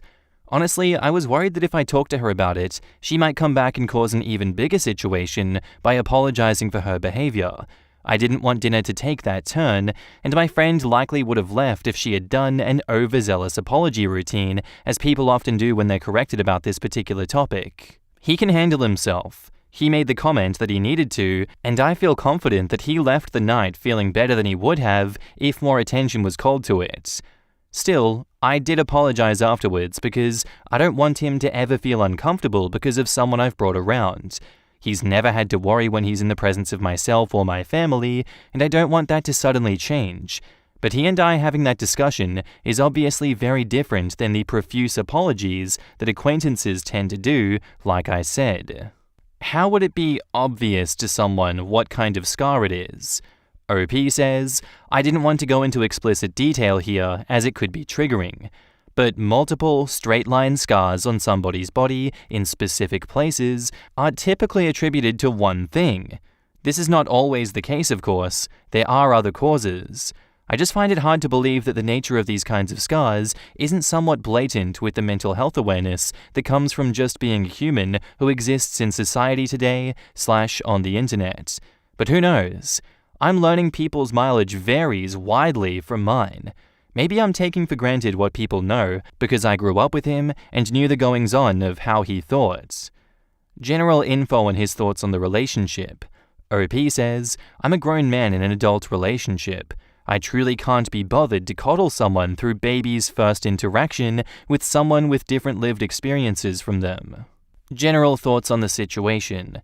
What it boils down to for me is that no matter what she thought the scars were from, an accident or otherwise, staring is impolite. The curiosity of children is a lot different than that of an adult. As adults, we can control ourselves not to focus on physical differences among peers. It is socially expected that we don't actually. This reflects on me. My fiancé was at this event as my +1. When you welcome someone into your family, the person bringing them in is vouching for them. They're saying, I know and trust this person enough to make these important connections. When the person you're vouching for makes a repeated mistake that you've tried to subtly warn them against, it's humiliating. I was angry on my friend's behalf, and I was also angry because someone I invited into what should be a safe, comfortable space encroached upon it in a negative way. If the staring hadn't happened, I would have been happy to answer her question with a reassurance that I can't go into detail, but that he is doing really great right now and has been for years. And now onto the update. I've been given lots of support and advice from loved ones and lots of time to think since this conflict occurred, and I went into the conversation with my fiancé with hopes of reconciliation. I won't bore you with all the talking points, but I began by apologizing for how harsh I was. Then I explained a lot of what I've said on here. I was hurt, angry, and embarrassed by what had happened, and still was. I was not given an apology in return. She defended her actions and doubled down. This is not the kind of person I want to spend my life with. I feel silly for not trusting my gut and sticking to my guns. All the people I spoke to about this in person encouraged me to do what felt right, but I still decided to entertain a chance of things getting back on track. I know it's never a bad thing to keep an open heart and an open mind, but now I just feel like shit for considering keeping someone in my life who disregards anyone's feelings to serve their own curiosity / shock, especially when it's towards a person I love so deeply. So I guess that's my takeaway from all of this. I feel like a fool who was going to tolerate disrespect. And now for some more relevant comments. Within a thread about his feelings for his friend influencing the situation, OP says, well, I don't really know what to say. I don't find it relevant to the conflict. I also think that it would be way too much to discuss here, and that's coming from someone whose responses are generally a ridiculous length already. He and I at 17 and us now are two very different versions of the same people. Life is a lot more complicated than any sort of romance plot makes it out to be. When you've got this intense friendship that's beautiful and supportive, and born out of some of the best and worst times of your life, and already prone to bouts of possessiveness, you have to wonder if it's worth messing with. I don't think it's about ruining the friendship so much as fundamentally changing it. This is someone that I will share a life with forever. Whatever form that comes in is fine with me. I just want to be what he needs from me. The point is, I'm going with the flow. I'm doing what comes naturally. Friendship or romance or some weird in-between is all cool. I'm not agonizing over it in my day-to-day. Both of us have had romantic relationships that have come and gone. It doesn't change things. Life will happen as it does. But I didn't get engaged to try and get over it because there's nothing to get over. His spot in my life is locked in. There is no changing that. And I made the 2-hour drive after work and it's been a shitty week. But there have been new developments.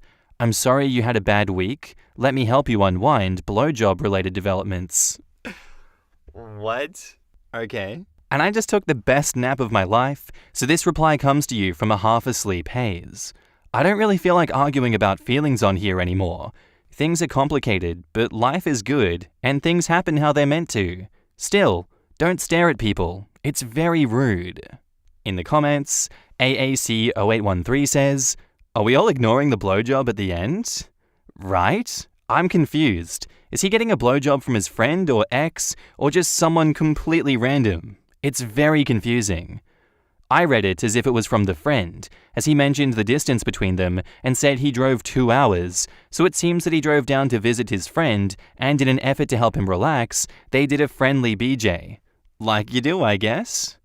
Reminds me of a post where the guy was blown away that other Redditors were telling him it's not common for heterosexual friends to jerk each other off. He was like, "But we do it all the time. We're totally straight." Don't worry, they said no homo and took care never to touch each other's balls. Definitely straight. The art room again. I remember OP's comments pretty much all pegging him as a scumbag who's totally in love with his friend. Well, maybe soon his friend will be pegging him, if the updates are any indication. He was just looking for an excuse to break up with a girlfriend. Not giving her a warning was a shitty thing to do with both. Well, all's well that ends well in situations like these, guys? Sometimes the ones we truly need to be with are the ones that our fiancés were staring at the whole time. Man, the ending of this story really blew me out of the water. With that job out of the way, guys, I'd love to know what you think of this one down in the comments below.